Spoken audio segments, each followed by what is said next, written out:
ও জয় জয় শ্যাম, জয় জয় শ্রী বৃন্দাবন ধাম। ও মধুময়ী রাধে মধুময়ী শ্যাম, ও রসময় শ্রী বৃন্দাবন ধাম। জয় বৃন্দাবন জয় যমুনা, জয় বংশী ভট জয় পুলিনা। বন্দে গুরু শ্রী চরণারবিন্দ,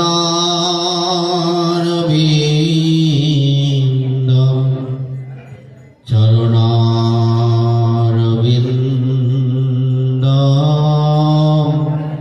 চরণারবিন্দ,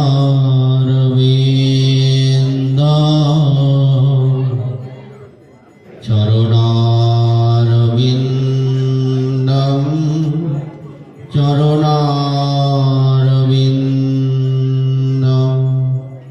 ও বন্দে গুরু শ্রী চরণারবিন্দ।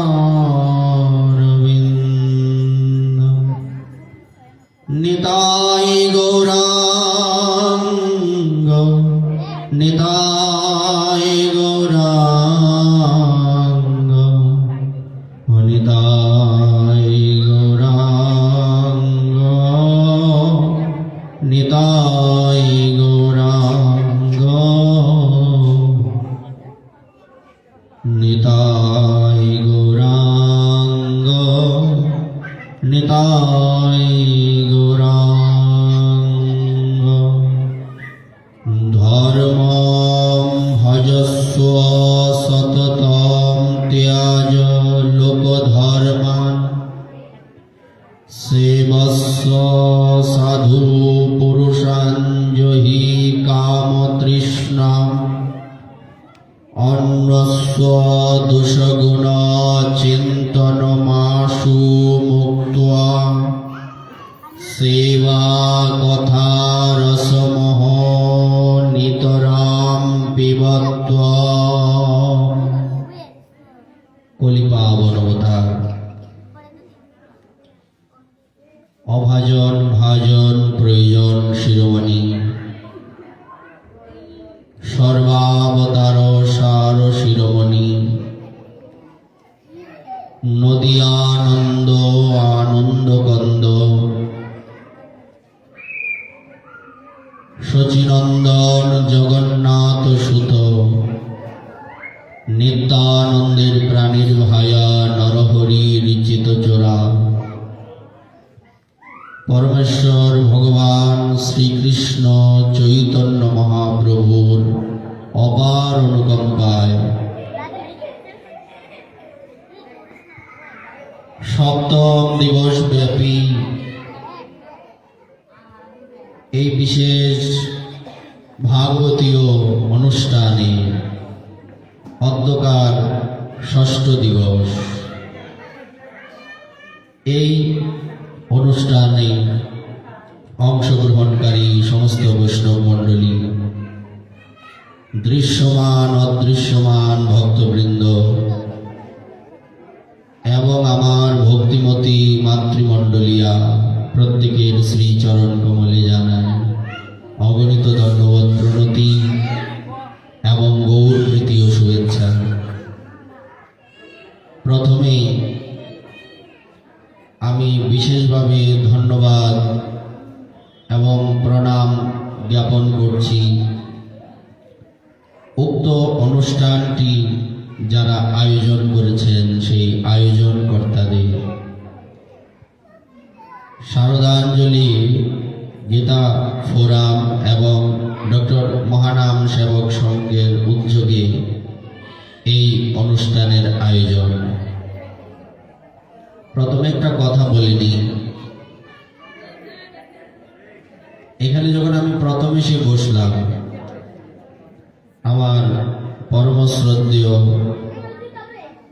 যিনি এখানে উপস্থিত রয়েছেন, প্রথমেই যিনি গীতা থেকে পাঠ করেছিলেন শ্রী হরিশঙ্কর চক্রবর্তী মহোদয়,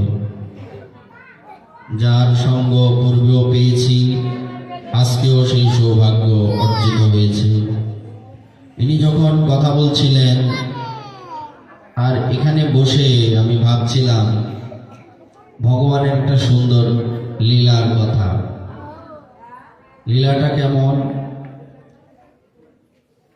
একটু বলে নেই। আমাদেরকে যদি জিজ্ঞাসা করা হয় যে আমাদের সনাতন ধর্মের প্রথম প্রচারকের নাম কি বা কে প্রচার করেছেন, আমরা হয়তো অনেকে নাও জানতে পারি। আপনারা ভক্ত, আপনারা জানেন, এটা কিন্তু আমাদের অনেকের জানা নেই। যত ধরনের ধর্ম মতপথ রয়েছে, সব ধর্ম মতপথ এইসব কোনো সাধু মহাপুরুষ, ঈশ্বরের সন্তান, ঈশ্বরের বন্ধু, ইনারা এসে প্রচার করেছেন। কিন্তু আমাদের সনাতন ধর্মই একমাত্র ধর্ম, যে ধর্ম কোনো সাধু মহাপুরুষগণ প্রচার করেননি। প্রথম প্রচারক ভগবান নিজেই, উনি নিজেই প্রচার করতে এসেছেন। তো নাম কি? বলা হয় আমাদের সনাতন ধর্মের আদি প্রচারকের নাম হচ্ছে নরনারায়ণ ঋষি। দুজন ব্যক্তি, নারায়ণ ভগবান, নর ওনার অংশ। তো নারায়ণ ভগবান উনি নিজে তপস্যা করে শিক্ষা দিয়েছেন কি করে তপস্যা করতে হয়, কি করে ভগবানকে পেতে হয়। তো ইনি যখন তপস্যা করছিলেন, আমরা সবাই জানি কেউ তপস্যা করলে দেবরাজ ইন্দ্রের একটু জলে, ওনার একটা চিন্তা থাকে না কেউ কঠোর তপস্যা করছে, হয়তো মহাদেব আসবেন, ব্রহ্মাজি আসবেন, হ্যাঁ কি বর চাও? না আমি ইন্দ্রাসন চাই, তো আমার চাকরি গেল, এই চিন্তা ওনার মাথায় থাকে। তো নারায়ণ ভগবান যখন তপস্যা করছেন, ইনি কি করেছেন, কয়েকজন সুন্দরী অপ্সরাদেরকে পাঠিয়ে দিয়েছেন। সুন্দরী অপ্সরাদের পাঠিয়ে দিয়েছেন, আর পাঠিয়ে কি করে নারায়ণ ভগবানের তপস্যা ভঙ্গ করা যায়। ইনি জানেন না যে ইনি ভগবান নারায়ণই তপস্যা করছেন, মনুষ্য রূপে করছেন, তো সাধু রূপে দাড়ি টাড়ি হয়ে গেছে, বড় জটা ফটা হয়ে গেছে। তখন এরা যখন এসে নৃত্য করছে, নানা রকম গান গাইছে, বিভিন্ন ভাব ভঙ্গি করছে, তখন নারায়ণ ভগবান নিজের ইচ্ছাতেই একটু চোখটা খুললেন, খুলে বলছেন তোমরা এসছো, আচ্ছা এসেছো, বসো। ইনি তো জানেন কে পাঠিয়েছেন তাদেরকে। সেই ভগবান তখন কি করলেন, বললেন দেখো তোমাদের যে ইন্দ্রদেব পাঠিয়েছেন এটা তো আমি জানি। এখন ইন্দ্রদেব দেবতাদের রাজা, উনি এখানে তোমাদেরকে পাঠিয়ে দিয়েছেন, তো তাকে তো আমার একটা উপহার দিতে হয় না। উনি তখন ওনার বাম উরু থেকে একজন অপ্সরার সৃষ্টি করেছিলেন। ওই অপ্সরা যখন এই ইন্দ্রদেবের পাঠানো অপ্সরাদের সামনে দাঁড়ালেন, বাকি অপ্সরাদেরকে ব্যাঙের মতো লাগে। অপ্সরারা সুন্দরী না, ব্যাঙের মতো লাগে না? তো আপনাদের মতো এরকম মহতী সজ্জন বৃন্দ যেখানে আছেন, এত সুন্দর সুন্দর ভগবানের কথা বলছেন, এখানে আমার কথা বা আমি এখানে ওই ব্যাঙের মতো, ওইটা মনে হচ্ছিল আমার কথাটা, তাই বললাম। তো উরু থেকে বলে ফেলি বিষয়টা, যেহেতু এসছে উরু থেকে, যেহেতু জন্ম হয়েছে যেন তার নাম উর্বশী। ঈশ্বরের উরু থেকে জন্মেছেন বলে তাকে কি নাম দেওয়া হয়েছে? উর্বশী। আপনারা জানেন বিশেষ বিশেষ অপ্সরাদের নাম, মেনকা, উর্বশী। হ্যাঁ, যেই মেনকার নূপুরের ধ্বনি শুনে বিশ্বামিত্র ঋষির তপস্যা ভঙ্গ হয়ে গিয়েছিল, তাই নয় কি? তো এই এত এত ভক্তদের মধ্যে আমি একটা ব্যাঙের মতোই তো, ভজনহীন সাধনহীন। আমি এখানে কথা বলবো, এটা আমার দৃষ্টতা। তাও আপনাদের কৃপাকে শিরে ধারণ পূর্বক এই আসনে বসেছি। এই আসনে বসাটা এই অধমের যোগ্যতার মধ্যে পড়ে না। বলে থাকবেন যারা ভক্ত তারা নিজেদের যোগ্য মনে করেন না, এটা এখন টেন্ডেন্সি হয়ে গেছে যে একটু ভালো দীনতা মুখে প্রকাশ করতে পারবে তার মহিমা বেড়ে যাবে, কিন্তু ভেতরে কতটুকু আছে এই খবর তো একমাত্র হারির খবর ভগবান জানেন না। এটা মুখে বললে হবে না, যেটা আমরা এখানে ওখানে যাই বলতে হয় নিয়ম রক্ষা, মন থেকে তো বলতে পারি কিনা একমাত্র ভগবানই জানেন। আমার মনে হয় বলতে পারি না। ভগবান উনি সবচেয়ে বেশি যে বিষয়গুলিতে কষ্ট পান এবং রুষ্ট হন তার মধ্যে একটা হচ্ছে ভেতরে একটা বাইরে আরেকটা। এটা একটা বিশেষ। ভেতর থেকে আপনার ভক্তি নেই, আমাদের ভাষায় যেটা বলে উপরে ফিটফাট ভিতরে সদরঘাট, মানে বিষয়টা এরকম। বাইরে থেকে ভক্তি দেখাচ্ছি, ভেতরে ভক্তি নেই, এতে ভগবান অপ্রসন্ন হন। তাহলে কি করব? না, তোমার বাইরে ভক্তি দেখানোর দরকার নেই, তোমার ভেতরে ভক্তি থাকুক আর না থাকুক, বাইরে প্রকাশ করার কোনো প্রয়োজন নেই। কেন না? বাইরে প্রকাশ করলে এটা কি হয়ে যাবে? এটা যখন প্রকাশিত হয়ে যাবে তখন তোমার ভজন নষ্ট হয়ে যাবে। এটাই শাস্ত্র বললেন, যত ব্যক্ত তত ত্যক্ত, যত গুপ্ত তত গুপ্ত। গুপ্ত যত থাকবে, লুকানো যত থাকবে তত গুপ্ত হবে, শক্তিশালী হবে। হ্যাঁ, আচ্ছা। এখানে আমাকে ভাগবতের জন্য আমন্ত্রণ জানানো হয়েছে, তো কিঞ্চিত আমরা ভাগবত থেকেই কথা বলবো। আমরা আগে একটু ভূমিকা বলে নিলাম, আর একটু বলি। এখানে কিছু কিছু ছোট ছোট বিদ্যার্থীরা উপস্থিত আছে। একটা বিষয় এসে শুনেই মনটা ভালো হয়ে গেল, সেটা হচ্ছে অতি সত্বর এখানে একটা গীতা স্কুলের সূচনা করা হবে। গীতা স্কুল শব্দটা তো নব্য শব্দ, মূলত শব্দটা হবে গুরুকুল। এটাই সুন্দর। যখন নাম দেওয়া হবে ভক্তদের কাছে আমার একটা অনুরোধ থাকবে, এরকম নামটা যেন থাকে। একটা নাম আগে থাকবে অমুক গুরুকুল, তাই না? সুন্দর হয় না বিষয়টা? হ্যাঁ। তো যেখানে ভগবানের মুখনিসৃত বাণীর শিক্ষা দেওয়া হবে, পৃথিবীর মধ্যে সর্বশ্রেষ্ঠ তীর্থস্থান ওটাকেই বলা হবে। কারণ তীর্থ, ধাম, সাধু, গুরু, বৈষ্ণব এইসবের মাহাত্ম্য আমরা জানবো কি করে যদি আমাদের শিক্ষার ব্যবস্থা না থাকে? তাহলে সব কিছুর থেকে বড় কোনটা হলো? গুরুকুলটাই বড় হলো না? শিক্ষাক্ষেত্রটাই বড় হয়। জীবনে যদি কথায় মানুষ একটা কথা বলে, পেটের ভেতরে তো কলমের কালি কিছু নেই, তুমি এরকম করবে না তো কে করবে? তুমি তো দুষ্ট হবে, বলে কিনা এরকম? তো শিক্ষাটা হচ্ছে আগে। কে ভগবান, কে সাধু, কে মহাপুরুষ, কে জ্ঞানী গুণী, আমাদের সনাতন ধর্মের শিক্ষা কি, কোন সময় কি করতে হয় না করতে হয়, আমাদের জীবনটা কিভাবে পরিচালনা করতে হবে, এই সমস্ত কিছু এখানে শিক্ষা দেওয়া হবে। তো এর থেকে বড় জায়গা আর কিছু হয় না। তাই আমি আবারও ধন্যবাদ জানাই তাদেরকে যারা এখানে একটি গুরুকুল প্রতিষ্ঠা করার জন্য উদ্যোগী হয়েছেন। ইনাদের প্রতি ভগবান অত্যন্ত প্রসন্ন থাকবেন। বর্তমান সময়ে আমাদের এটা খুবই দরকার। কেন দরকার? কারণ দিন যাচ্ছে, আমাদের অনেকেই বলবেন এখানে ওখানে পাঠ হচ্ছে, কীর্তন হচ্ছে, পরিবর্তন হচ্ছে, কিন্তু পরিবর্তনও হচ্ছে, অধঃপতনও হচ্ছে। কেন অধঃপতন হচ্ছে? একদিক থেকে দেখা যায় না, একদিকে পৌষ মাস, আরেক দিক থেকে বসন্তকাল, শীতকাল, বসন্তকাল, তাই না? কারো সর্বনাশ, কারো পৌষ মাস। হ্যাঁ, তো কোথাও দেখা যাচ্ছে ভজনের ছিটে ফোটাও নেই, কোথাও দেখা যাচ্ছে একটু ভজন হচ্ছে। কিন্তু যেখানে হচ্ছে,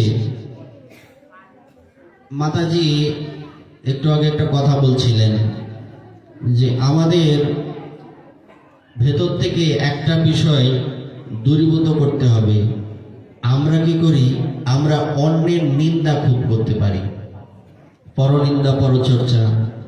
এই প্রভু জগৎবন্ধু সুন্দর একটা সুন্দর বাণী বললেন উনি, পরনিন্দা পরচর্চা। যেখানে ভজন হচ্ছে, ভাজনিক ব্যক্তিত্বগণ রয়েছেন, আর যেখানে হচ্ছে না তার মধ্যে একটুই তফাৎ, যদিও তফাৎটা অনেক বেশি থাকা উচিত ছিল। এই একটু তফাৎ কেন বেশি নয় কেন? কারণ যেখানে লোকেরা ভজন করছে ওখানে পরনিন্দা পরচর্চা আছে, অহংকার আছে। ঠাকুর মহাশয় বললেন ভজন করতে গেলে কয়েকটা বিষয় ত্যাগ করতে হবে: অহংকার, অভিমান, অসৎসঙ্গ, অসৎ জ্ঞান, ছাড়ি ভজ গুরুপাদ পদ্ম। এই চারটি জিনিসকে আগে ত্যাগ করতে হবে: অহংকার, অভিমান, অসৎসঙ্গ, অসৎ জ্ঞান। এই চারটি বিষয় ওটা খুব প্রবলভাবে কলির প্রভাবে আমাদের মধ্যে চলে আসে। তাই আমরা যখন ভজন করব তখন সাবধানতার সহিত এই বিষয়গুলিকে দূরে সরানোর চেষ্টা করতে হবে, এটা প্রথম কর্তব্য। আর যেখানে নেই সেখানে তো নেই, কিন্তু এমনটা হলে হবে না। আমাদের নিজ নিজ জায়গা থেকে প্রত্যেক এরিয়াতে এরকম একটা করে গুরুকুল প্রতিষ্ঠা করা উচিত, যেখানে ছেলেমেয়েরা নয়, শুধু বয়স্করাও পড়াশোনা করবে। বিভিন্ন জায়গায় গেলে দেখা যায় যে কোনো সংসারের মধ্যে সবাই মিলে ভজন করতে পারছে না, বা সবাই এক মনের হতে পারছে না। কোথাও ছেলে মেয়েদের জন্য মা বাবা ভজন করতে পারে না, বিরক্ত করে। কোথাও স্বামীর জন্য স্ত্রী, কোথাও স্ত্রীর জন্য স্বামী। এই নানান দিক থেকে একটা না একটা সমস্যা থেকেই যায়। এমন দেখা যায় যে কোথাও একজন ব্যক্তি উনি পাঠ করেন, উনি এখানে ওখানে বৈষ্ণব সেবায় যান, কিন্তু ওনার সন্তান অন্য ধর্মে চলে গেছে। বিষয়টা একটু বোঝার চেষ্টা করতে হবে আমাদের। মায়েদের মধ্যে একটা কথা বিশেষ প্রচলিত, যে রাধে সে চুলো বাঁধে। তো যে বৈষ্ণব সেবায় যায়, প্রসাদ পায়, সে কি তার ছেলে মেয়েকে ভক্ত বানানো উচিত নয়? তার, আপনারা কি বলেন? কথাটা কেন বললাম? আমরা নিজেদের দিকে দৃষ্টি দিয়ে বা বাইরের প্রচারের দিকে দৃষ্টি দিতে গিয়ে আমাদের ঘরে কোনো সমস্যা না হয়ে যায়, সেদিকেও আমাদের কিন্তু খেয়াল রাখতে হবে। সেই সংসারটাকেই তো কৃষ্ণের সংসার বলবে, যেই সংসারে সবাই মিলে ভজন করছে। না হলে কি হবে? এই একজন ভজন করছে, আরেকজন বাধা দিচ্ছে। ঠিক মতো ভজন করা যাবে বাবা? অশান্তি হবে না? তো এই জন্য এমন একটা পরিবেশ তৈরি করতে হবে যাতে আস্তে আস্তে আমরা সবাই মিলে একসাথে ভজন করতে পারি।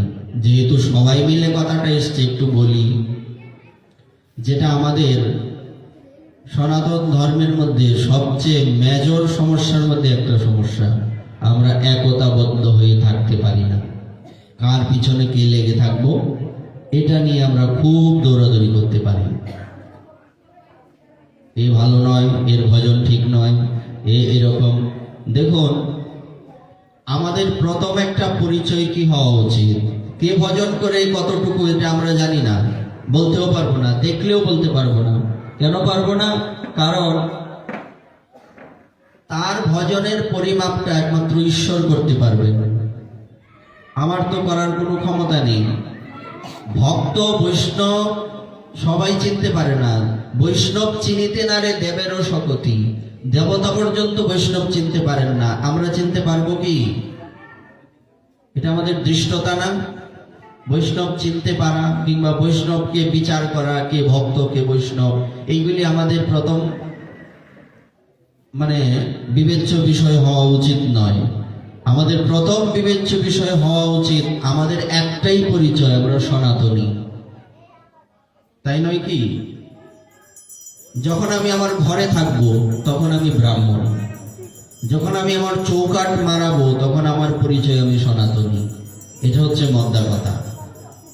কেন এই কথা কেন বললে? ঘরে কেন ব্রাহ্মণ? না, আমার পৈতে আছে, আমাকে গায়ত্রী করতে হবে, আমার কিছু নির্দিষ্ট নিয়ম আছে, হয়তো সবাই করে না, অনেকের করতেও হয় না, এরকম আছে কিনা? এই নিয়ম কানুনের বেলায় কিছু কিছু দিক থেকে আমি ঘরের মধ্যে ব্রাহ্মণ, যখন আমি বাইরে বেরিয়ে যাব তখন আমি আর ব্রাহ্মণ নই, তখন আমার একটাই পরিচয়। এখানে আমরা যারা আছি সবাই আমরা একে অপরের ভাই বোন। ঈশ্বরই একমাত্র আমাদের পিতা। ভগবান গীতাতে বললেন না যে আমি সারা জগতের মাতা পিতা ধাতা, এরকম বলছেন কিনা? তো এটা আমরা পড়ি, শ্রবণ করি, জীবনে কি প্রয়োগ করতে পারি? যদি আমাকে প্রশ্ন করেন আমি বুকে হাত দিয়ে বলতে পারবো আমি পারি না। পারি না। কেন পারি না? এটা আমারই সমস্যা। পারতে হবে। কেন পারতে হবে? যদি না পারি তাহলে নিজের তো ক্ষতি হচ্ছেই, সমাজেরও ক্ষতি হচ্ছে, সর্বোপরি আমাদের সনাতন ধর্মাবলম্বীদের ক্ষতি হচ্ছে। এটাই আগে পারতে হবে। আমরা সবাই এক, আলাদা নই। যদিও এটা পূর্বে অনেক ছিল, মহাপ্রভুর কৃপাতে এটা অনেক অংশে কমে গেছে। এখন আর জাতপাতের বিচার তেমন একটা হয় না, মোটামুটি তেমন একটা হয় না। হ্যাঁ, কিন্তু একটা সময় বেশি ছিল। হ্যাঁ, তো আমাদের আরো কাছাকাছি আসতে হবে। এই দূরত্বের জন্যই কিন্তু আচ্ছা, এখন তো শীতের দিন, কম্বল মুড়ি দিয়ে যখন আমরা ঘুমাবো, 2-3 জন ঘুমালে কি হয়? তো মাঝখানে যদি ফাঁকা থাকে কি হয়? খুব সুন্দর হয়। বাতাস ঢুকলে ঠান্ডা তো লাগে, মনে হয় এটা কি একটা বিশাল একটা অশান্তি। তো কি করতে হবে? ফাঁকা স্থান রাখা যাবে না, অশান্তি হয় না ওই সময়, খুব বিরক্ত লাগে। তেমনি আমরা যদি সবাই এরকম একত্রিত থাকতে না পারি, আমাদেরও তো এরকম অশান্তি হবে সমাজে, এরকম বিরক্তি আসবে, ক্ষতি হবে। তাই আমাদের একত্রে থাকা শিখতে হবে। আমরা এক, আলাদা নই। কে ব্রাহ্মণ কে শূদ্র, কিছু কিছু আগেই বলেছি, কিছু কিছু জায়গায় নিয়ম কানুনে আলাদা, এটা ব্যক্তিগত, সার্বজনীন নয়, সর্বজন বিদিত নয় বিষয়টা। হ্যাঁ, এই জন্য প্রথমেই, যেহেতু এটা শারদাঞ্জলি গীতা ফোরাম কর্তৃক আয়োজিত গীতা, হ্যাঁ, সনাতন ধর্ম, গীতা নাম আসলেই সনাতন ধর্ম শব্দটা আসবে, তাই কথাগুলি বলা। এই যে আমাদের কিছু এই সমস্যা রয়েছে, এইগুলিকে আমাদের বিদায় করতে হবে, তারপরে আমরা ভাগবতে ঢুকতে পারবো। এর আগে কিন্তু আমরা ভাগবতে ঢুকতে পারবো না। ভাগবত কখন? ভাগবতটা আমাদের জন্য তখন যখন আমাদের মধ্যে কোনো ভেদ দৃষ্টি থাকবে না। না হলে এর আগে কি ভাগবত পড়তে পারবো না, শুনতে পারবো না? সবই পারবো, কিন্তু অনুধাবন করা যাবে না, সম্ভব নয়। তাই ভাগবতে ঢোকার আগে প্রথম একটা পরিচয় হবে যে আমরা এখানে আলাদা নই। আমি এখানে বসেছি, যদি আমি মনে করি আমি ব্রাহ্মণ, আমি অমুক, আমি তমুক, আমি এখানে পাঠক, আমি কথা বলতে এসেছি, আমি উপরে বসে আছি, আমার মতো পদমর্যাদা কারণে আমি বিশাল পদের অধিকারী, তখনই আমার জীবন ব্যর্থ হয়ে গেল।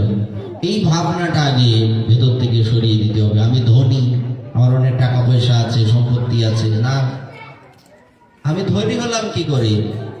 আচ্ছা, বলতেই পারেন যে তুমি যেহেতু কথা বলো না, আমরা তোমাকে একটু, তুমি বৈষ্ণব, তোমাকে পণ্ডিতের দৃষ্টিতে দেখি, এটা আপনারা দেখতে পারেন, কিন্তু আমার দৃষ্টিতে এটা থাকবে কি বাবা? আমার দৃষ্টিতে এটাকে থাকা উচিত হবে? আমি তো আমার দৃষ্টিতে আমি মূর্খই আমি। কেননা এই আমাদের সনাতন ধর্মটা একটা সমুদ্র। এই সমুদ্রের মধ্যে এই কতটুকু জল আমরা মাপতে পারবো, কতটুকু ধারণ করতে পারবো, সেই অনুযায়ী আমরা সকলেই মূর্খ, আমরা কিন্তু জ্ঞানী নই। কাজেই এই বিষয়টাকে আগে ভেতরে ঢুকাতে হবে। তারপরে আমার অনেক টাকা পয়সা আছে, না টাকা পয়সা আছে, যে এখন দুটো কথা বলি, আমি কথা বলতে পারছি, এমনটা হতেই পারে আজকে রাত্রের মধ্যে আমার কণ্ঠটা বন্ধ হয়ে যাবে, আমি বোবা হয়ে গেলাম, কালকে থেকে আমি পাঠ করতে পারবো? হ্যাঁ, তা আমি অহংকারটা কি নিয়ে করবো? এটার তো কোনো কি বলে গ্যারান্টি নেই যে আমি আগামী কালকে আবার পাঠ করতে পারবো, আগামীকালকে বৈষ্ণব সভায় ভোগারতি করতে পারবো। সম্ভব কি? সম্ভব নয়, এটা আমরা বলতে পারবো না। আর ধন সম্পত্তি অহংকার যে করবো, আজকে মারা গেলে আগামীকালকে দুদিন হয়ে যাবে, কাউন্ট করা হবে। রাত্রে মারা গেলাম, আজকের দিন কিন্তু ধরবে, আজকের দিন আবার কালকে হয়ে গেলে 2 দিন চলে, এরকম হিসাব করে করে 11 দিনে শ্রাদ্ধ হয়ে যাবে আমার, ব্যাস। হ্যাঁ, তো যা আমার সম্পত্তি আছে, যা আমার গুণ আছে, এইগুলি কি আমার সাথে গেল? কিংবা আমি যখন ওই জমালয়ে দাঁড়াবো, ওখানে আমাকে কি কেউ এরকম জিজ্ঞাসা করবে, এই তুমি সারা বাংলাদেশে এই কয়টা জায়গায় পাঠ করেছো, কত সংখ্যক লোক তোমাকে চেনে, এই কথা বলবে? ওখানে এসবের বিচার হবে? ওখানে কিসের কথা হবে? আমি কি পাপ করলাম, কি পুণ্য করলাম, আমি কি নিজে ভজন করলাম, নাকি ভজনের কথা বলে বেড়ালাম? আমি কি জগতের কাছে বড় গলায় কথা বললাম, না নিজে কিছু করলাম? এটা নিয়েই কথা হবে না? তো এটা নিয়ে যদি কথা হয়, তো বাকিগুলি কি? বাকিগুলি সব স্বপ্ন, মরুভূমির মরীচিকা। হ্যাঁ, মরুভূমিতে এক লোক হারিয়ে গেছে, মরুভূমির সম্বন্ধে তার কোনো ধারণা নেই, জ্ঞান নেই। সে ব্যক্তিটা জলের তৃষ্ণায় মরে যাচ্ছে, মরমর অবস্থা। ওই সময় সে কি করলো? দূর থেকে এই দূরে দেখা যায় একটা জায়গা, ওখানে জলের মতো দেখা যায়। কাছে গিয়ে দেখা গেল জল নেই, বালি। বলবার অর্থ হচ্ছে, সূর্যের আলো যখন পড়ছে, সূর্যের কিরণ যখন বালির মধ্যে পড়ছে, চিকচিক করছে, দূর থেকে দেখা যায় জলের মতো। আসলে কি এটা জল? তেমনি এই জগতে দেখা যাচ্ছে আমি ধনী, আমি গরিব, আমি পণ্ডিত, আমি ব্রাহ্মণ, আমি শূদ্র, আমি অমুক, আমি তমুক। এইগুলি হচ্ছে মরুভূমির মরীচিকা। তাই প্রথমেই এটা হচ্ছে ভাগবতের প্রথম বিষয়। ভাগবতে ঢুকবার আগে এটা হচ্ছে প্রথম বিষয়বস্তু। তো ওখানে কি বলছে? সর্বোপাধি বিনির্মুক্ত। বৃহৎ নারদীয় পুরাণ বলছেন সর্ব উপাধি বিনির্মুক্ত। যখন আমি সমস্ত উপাধি থেকে মুক্তি লাভ করব, তখন আমি ভাগবতের অধিকারী হলাম। এতটা সহজ নয়। তার মানে কি ভাগবত পড়বো না, শুনবো না? না, এটা বলা হচ্ছে না। আমি ভাগবতের জন্য কি কখন যোগ্য হব, এটা হচ্ছে প্রশ্ন। আমি কখন ভাগবতটা অনুধাবন করতে পারবো? নয়তো শ্রবণও করতে থাকবো, কীর্তনও করতে থাকবো, এইগুলি ভেতরে ঢুকবে না। তাহলে শ্রবণ কীর্তনের মাহাত্ম্য রইল কি? এই যে এত সুন্দর আয়োজন করা হয়েছে, এই আয়োজন তখন ব্যর্থ হয়ে গেল না? আমরা এখানে এসছি আপনাদের থেকে অন্তত একটু চরণধুলি নিয়ে হলেও জীবনটা ধন্য করব। কিংবা আপনাদের কথা যদি বলি, আপনারা এসছেন, 2-4টে কথা শুনবেন যারা এখানে কথা বলতে এসছেন। এখন এখান থেকে যদি আপনারা 1-2টা কথা নিতে না পারেন, এটা মনে না থাকে, জীবনে প্রয়োগ করতে না পারেন, এত বড় অনুষ্ঠান কি হয়ে গেল? ব্যর্থ হয়ে গেল। জামাইরা 7 ভাই, জামাই না থাকলে কেউ নাই। কারণ আমি মারা গেলে আমার জন্য প্রলয়। এত লোকের মধ্যে এখন প্রশ্ন করতে পারেন, পুরো অনুষ্ঠান কি ব্যর্থ হয়ে গেল? না কেউ এখান থেকে কিছু আমরা নিয়ে যেতে কম বেশি পারবো। অনুষ্ঠান ব্যর্থ না, কিন্তু আমি যেহেতু কিছু নিতে পারি না, অনুষ্ঠান হইলেই কি না হইলেই কি? আমি তো নিতে পারিনি, তার মানে আমার জন্য এটা ব্যর্থ হয়ে গেল। হ্যাঁ, তাই আমাদেরকে এখান থেকে দুটো একটা বিষয় নিয়ে যেতে হবে বাড়িতে। পাঠ তো একটার পর একটা হয়ই, বেশি কিছু করতে হবে না। প্রত্যেকটা ভাগবতের আসর থেকে একটা করে শব্দ, একটা করে লাইন নিয়ে যাব। দেখা যাবে বছরের শেষে এটা এই ব্রাহ্মণবাড়িয়া শহরের মধ্যে অনেক ভাগবত পাঠ হয়। অনেক বড় বড় কথাকার বক্তা, ভাগবত কথাবাচক ওনারা আসেন, বড় বড় সাধুগণ আসেন। তো বছর শেষে দেখা যাবে একটা বিশাল লিস্ট হয়ে গেছে। তার মানে এক বছরের মধ্যে আমি যে মানুষ হতে পারবো তাতে কোনো সন্দেহ আছে? এক বছর অন্তত আমি মানুষ হয়ে যাব। ভক্ত অনেক দূরের ব্যাপার, ভক্ত হওয়া কঠিন। ভক্ত হওয়াটা অত্যন্ত কঠিন। তার জন্য আমাদেরকে চেষ্টা করে যেতে হবে, হাল চাললে হবে না। আবার এমনটাও বললে হবে না ভক্ত হওয়া কিন্তু কঠিন, তিলক করছো এটাই হইল। অনেকে বলে, কিন্তু এটাও কিন্তু বলা অপরাধ। অপরাধ কিনা এটা বলা যাবে না। কেন? উনি তিলক করতে পারছেন, আমি কি করতে পারছি?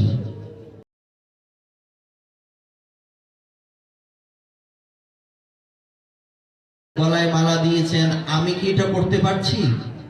আমি যদি না করে থাকি তাহলে বুঝতে হবে আমি ওনার থেকে অনেক পিছিয়ে। যে নেই কথা ঠিক, প্রথমে শুরুটা করেছো তুমি যে ভেতরে এবং বাইরে এক হতে হবে। এটা তো ভজনের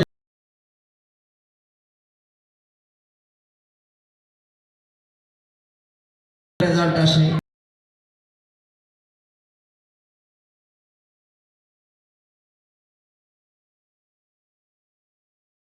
হচ্ছে পড়াশোনা।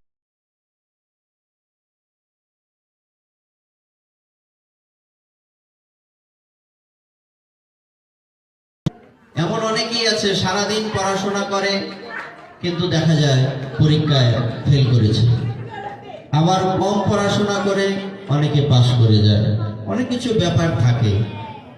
তো কাজেই আমরা যাতে এই কথা কাউকে না বলি যে না তোমার ভিতরে, তুমি তো আগে খুব খারাপ ছিলে, এখন দুদিনে সাধু হয়ে গেছো।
করে দাও।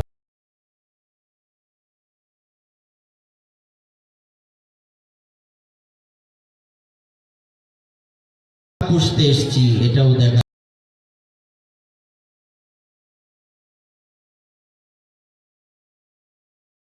বুদ্ধি আমাদের-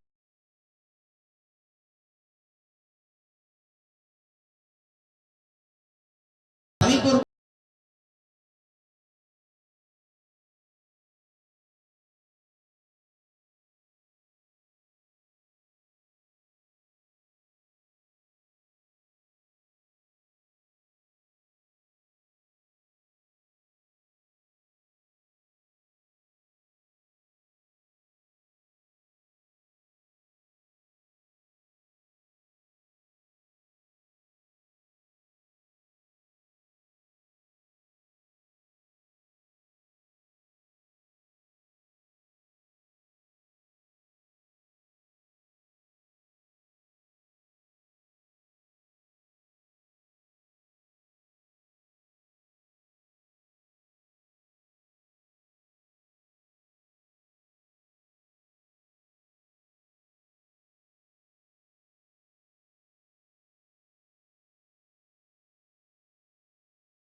আমাদের হিংসা, অহংকার এইগুলিকে দূর করতে হবে। এই শব্দগুলি বলে না এমন কোন পাঠক আছে, এমন কোন পাঠ আছে যে পাঠের মধ্যে এই কথাগুলি আসে না? আসে কি না? কিন্তু আমরা কি আমাদের মনের অহংকার, আমাদের ভেতরের হিংসা, এই অভিমান, অসৎ সঙ্গ, অসৎ জ্ঞান, অসৎ বুদ্ধি এসব ছাড়তে পেরেছি? তার মানে আমাদের এত অনুষ্ঠান কি হয়ে গেল? আমার জন্য ব্যর্থ হয়ে গেল। ভগবানও দুঃখ করবেন যে এত কিছুর পরেও যে ভগবান নিজে প্রতি যুগে যুগে অবতার হয়ে আমাদেরকে কৃপা করার জন্য নিজে কষ্ট ভোগ করেছেন। আচ্ছা, কোন ভগবানের অবতার কষ্ট ভোগ করেননি পৃথিবীতে এসে? নিত্যধামে কি ভগবান কষ্ট করেন? এখানে এসে কষ্ট করেননি? কে করেননি বলুন তো? সব অবতারই কষ্ট করেছেন। এই আমরা কৃষ্ণ অবতারের কথা যদি বলি, রাম অবতারের কথা বলি, কে কষ্ট পাননি? কষ্ট করেননি, সবাই কষ্ট করেছেন। আর মহাপ্রভুর নিতাই চাঁদ তো নিজে মার খেয়ে প্রেম দিয়ে গেছেন, তাই নয় কি? মাথা ফেটে গেছে। ভগবান শ্রীকৃষ্ণ যখন কুরুক্ষেত্রের যুদ্ধে উপস্থিত ছিলেন তখন কোনো বাণ কি তার গায়ে লাগেনি? আপনাদের কি মনে হয় লাগেনি? তো উনি কি কষ্ট করেননি? উনি কত কষ্ট করেছেন, কত লোকের কত কথা শুনেছেন, কত অপবাদ সয়েছেন, তারপরেও আমরা অনুভব করি না। আসলে মূল বিষয়টা কোথায় জানেন? মূল বিষয়টা হচ্ছে এই যে গীতার এই কথাটা যে আমি সমগ্র জগতের পিতা, এই কথাটা আমরা অনুধাবন করতে পারিনি।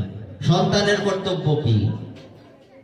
প্রথম কর্তব্য মাতা পিতাকে কষ্ট না দেওয়া। অনেক সময় একটা কথা বলা হয় যে তুমি মা বাবার সেবা করো আর না করো, যতটুকু করতে পারো কম করো বেশি করো, মা বাবাকে কষ্ট দিও না। এই কথাটা আসে কিনা? এখন সমগ্র জগতের পিতাকে ভগবান, এখন সমগ্র জগতের পিতা যদি ভগবান হন, এই অনুধাবনটা যদি আমরা করতে না পারি তাহলে কি আমরা ভগবানকে পিতা হিসেবে স্বীকার করব, মানব?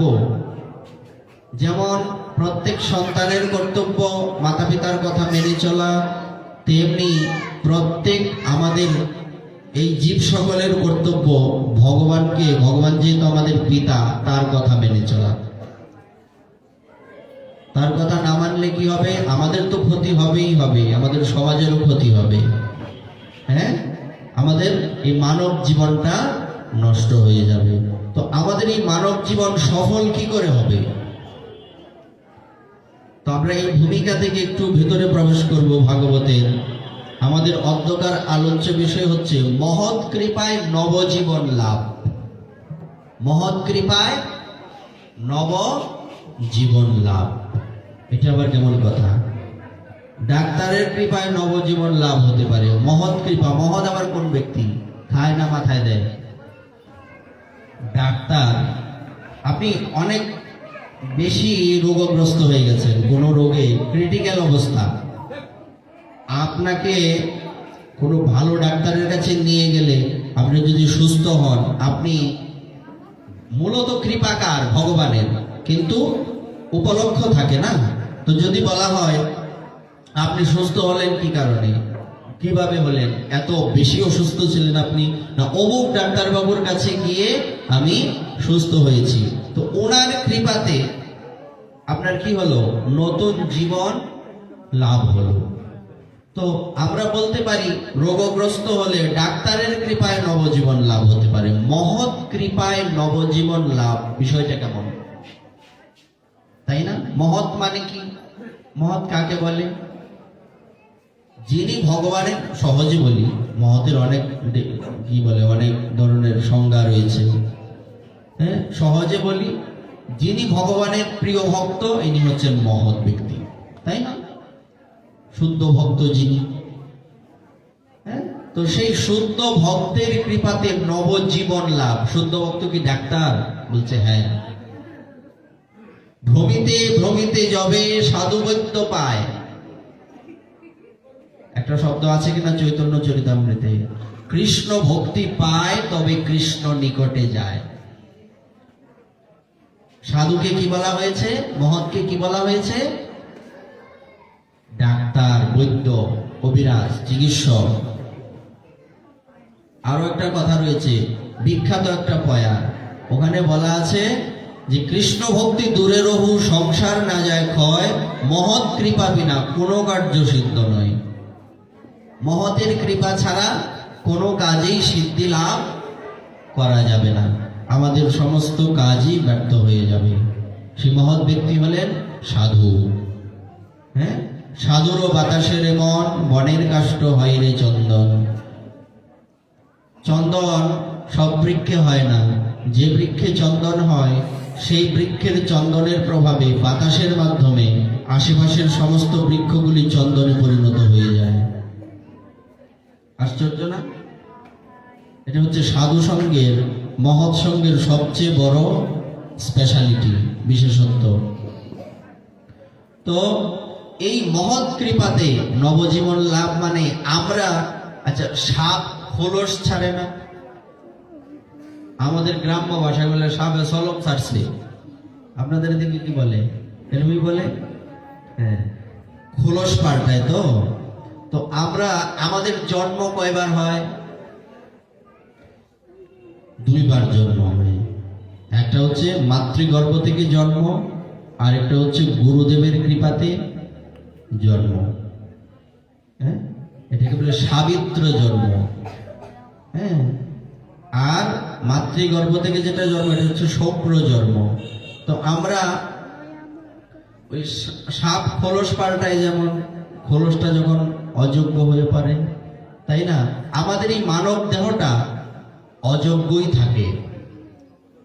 মাতা পিতা আমাদের জন্ম দিয়েছেন, ওনাদের কর্তব্য হচ্ছে আমাদের এই দেহটাকে মানে এই সংসারের কোনো কাজে লাগানো, ভালো পড়াশোনা করানো, তাই নয় কি? কিন্তু ভক্ত তৈরি করা, যদি মা বাবা ভক্ত হন তাহলে সন্তানকে মা বাবা ভক্ত তৈরি করে। আর মা বাবা যদি ভক্ত না হন তাহলে আমরা নরমালি কি জানি, স্বাভাবিকভাবে আমরা জানি যে গুরুদেবের কৃপাতে আমাদের এই দেহটা কি হয়, কি দেব পরশমণির তুলনা, লোহা ছোয়ালে হয়ে যায় সোনা।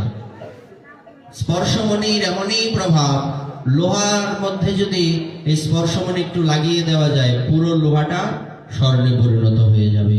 তেমনি আমাদের এই দেহটা ভগবৎ সেবার অযোগ্য। তো এই অযোগ্য দেহটাকে যোগ্য করে কে তৈরি করবেন? সাধু তৈরি করবেন, মহৎ তৈরি করবেন, মানে গুরুদেব তৈরি করবেন।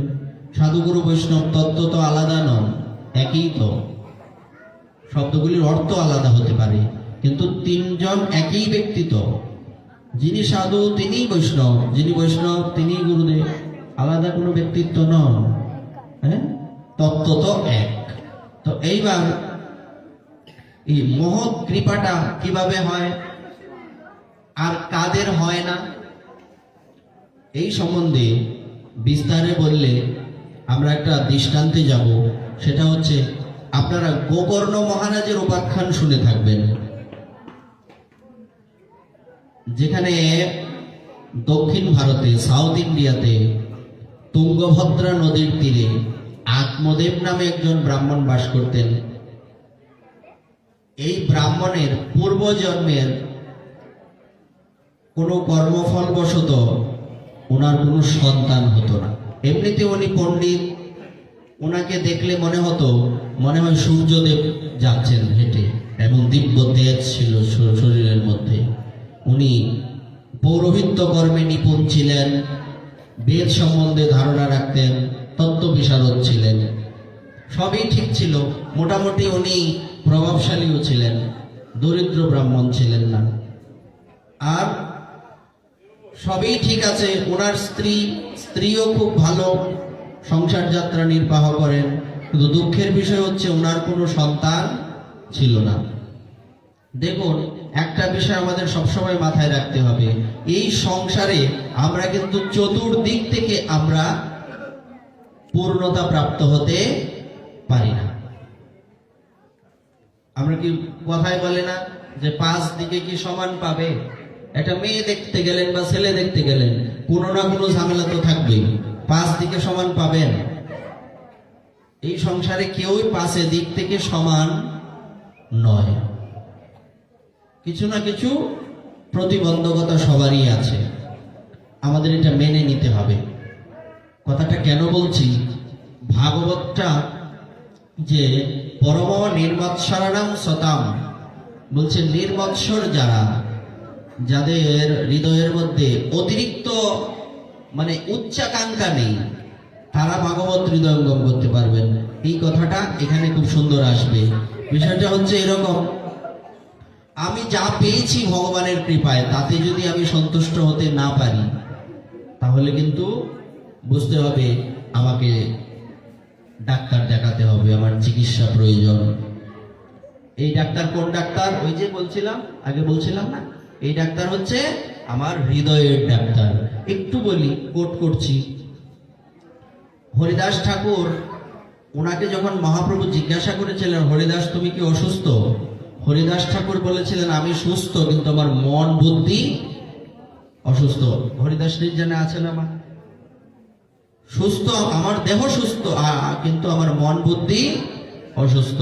তো মন বুদ্ধি অসুস্থ এই শব্দটা কি? খায় না মাথায় দেয়? দেহ অসুস্থ হয়, ডাক্তার দেখাতে হয়। আচ্ছা, আজ পর্যন্ত কি আমরা জীবনে কোনোদিন কোনো ডাক্তারের কাছে গিয়ে বলেছি, ডাক্তারবাবু আমার শরীরটা সুস্থ, কিন্তু আমার মনটা যাতে, আমার মনটা যে অসুস্থ, আমার বুদ্ধি যে অসুস্থ, এই রোগের ওষুধ দিন, গিয়ে বলেছি? আমরা কেউ এখানে আছি যারা এই কথা ডাক্তার বাবুকে গিয়ে বলেছি? বলিনি। কথাটা কেন বললাম? কে অসুস্থ? হরিদাস ঠাকুরের অস্বস্তি ছিল যে উনি সবসময় অস্বস্তিতে ভুগতেন, যে আমি বৃদ্ধ হওয়ার কারণে 3 লক্ষ হরিনাম আমার পূর্ণ হচ্ছে না, এটা হচ্ছে তার দুঃখ। এই জন্য উনি বলছেন আমার মন বুদ্ধি অসুস্থ। বিষয়টা দেখুন, তাই না? হ্যাঁ, তো এই যে মন বুদ্ধি অসুস্থ, আমাদের মন বুদ্ধি কেন অসুস্থ? আমাদের মনটা ভগবত চিন্তা থেকে বারবার বাজে বিষয়ের দিকে ধাবিত হয়। আমাদের মন বুদ্ধি অসুস্থ না সুস্থ? অসুস্থ। আচ্ছা, তেমনি আরেক অসুস্থ ব্যক্তি হচ্ছেন, সে খুব ডেঞ্জারাস। সে হচ্ছে যার অল্পে সন্তুষ্টি নেই। সে কিন্তু হিরণ্যকশিপু বা রাবণের মতো হতে পারে। এই কথা কে বলেছিলেন? প্রহ্লাদ মহারাজ বলেছিলেন যে ভগবান যখন বললেন, প্রহ্লাদ তুমি কি চাও বলো, বলছি কিছুই চাই না। বারবার যখন বলছেন যে তুমি আমাকে কি দিতে পারো, যে তুমি যদি চাও আমি তোমাকে এই পৃথিবীর রাজা করে দিতে পারি। বলছি দেখেছি তো আমার বাবাকে সারা পৃথিবী কেন ত্রিভুবনের রাজা করে দিয়েছিলেন, ওনার সন্তুষ্টি এসছে, তোরই আমাকে এসব দিয়ে মারতে চান? আমি এসবে ভুলবো না। বলবার অর্থ হচ্ছে, এটা কত সুন্দর কথাটা বলছে দেখুন। তেমনি কে বলেনি এই কথা? সবাই বলেছেন। হ্যাঁ, যেমন ভগবান বামনদেব এই কথা বলেছিলেন, ত্রিপাদ ভূমি যখন নিতে এসছেন তখন বলি মহারাজ হাসছেন, হেসে বলছেন আপনি কি আমাকে অপমান করতে এসছেন না আমার থেকে দান নিতে এসছেন? বলছি কেন বলছো এই কথা? আরে আমার কাছে একবার ভিক্ষা করলে দ্বিতীয়বার ভিক্ষা করতে হয় না, আর আপনি আমার কাছ থেকে এই ছোট ছোট পা নিয়ে এসছেন, এই কচি কচি পা, ত্রিপাদ ভূমি চাইছেন, কোনো কথা হলো? তখন ভগবান বামনদেব একটা কথা বলেছিলেন, যার ত্রিপাদ ভূমিতে সন্তুষ্টি আসে না, সারা পৃথিবী তাকে দিয়ে দিলেও সন্তুষ্টি আসবে না। রাবণের কথা যদি বলি, রাবণ, যার একটা গানের পয়ারে আছে, ওখানে লেখা আছে যে রাবণ এমন একজন ব্যক্তিত্ব ছিলেন যার রথ পরিচালনা করতেন পবনদেব। যমরাজ তার বাড়ির ঘোড়ার ঘাস কাটতেন। চিন্তা করুন তো, ব্রহ্মাজি এসে ছেলে মেয়েদের পড়াশোনা করাতেন। টিউটর পড়ায় না, টিউশন করতে আসে। চিন্তা করেন। আর এও তো জানেন যে শনিদেব উল্টে ছিলেন, পা যেখানে রাখেন ওখানে শনিদেব শয়ন অবস্থায় শনিদেবের পিছনে পিঠের মধ্যে পা দিয়ে উনি বসে আছেন। ওনার কি সন্তুষ্টি হয়েছিল বলেন? হিরণ্যকশিপু উনি যদি চাইতেন, এই আমার এখন শীতকাল, বলছে শীতকাল বসন্তকাল জানি না, এখন আমার কাঁঠাল লাগবে, এখনই দিতে হবে, এইখানে এখনই পেয়ে যেতেন উনি। সব দেবতারা এরকম কাঁপতেন ওনার সামনে। কি পাননি উনি? সন্তুষ্টি এসছে? আসেনি। তো এই পৃথিবীর মধ্যে সবচেয়ে ডেঞ্জারাস ব্যক্তিত্ব হচ্ছেন তারা যাদের এই যতটুকু তার প্রয়োজন ততটুকুতে সন্তুষ্টি আসে না। কথাটা কেন বলছি সামনেই পাবো। এবার এই আত্মদেব ব্রাহ্মণের সব ছিল, কি ছিল না? সন্তান ছিল না। তো উনি একদিন মনের দুঃখে বনে গমন করলেন। মহৎ কৃপাটা কেমন, আর আমরা কেন মহৎ কৃপা নিতে পারি না, এটাই আমাদের আজকের মূল আলোচনার তাৎপর্য। তো এবার উনি বনে গমন করলেন, এক সরোবরের নিকটে বসে কাঁদছেন। এক সাধু জল খেতে এসছে, জল পান করে উনি জিজ্ঞাসা করলেন যে তুমি, হে ব্রাহ্মণ, তুমি এখানে বসে আছো, তোমার কিসের দুঃখ? ইনি তখন বলছেন, আর বলবেন না বাবা, আমি বড় দুঃখী।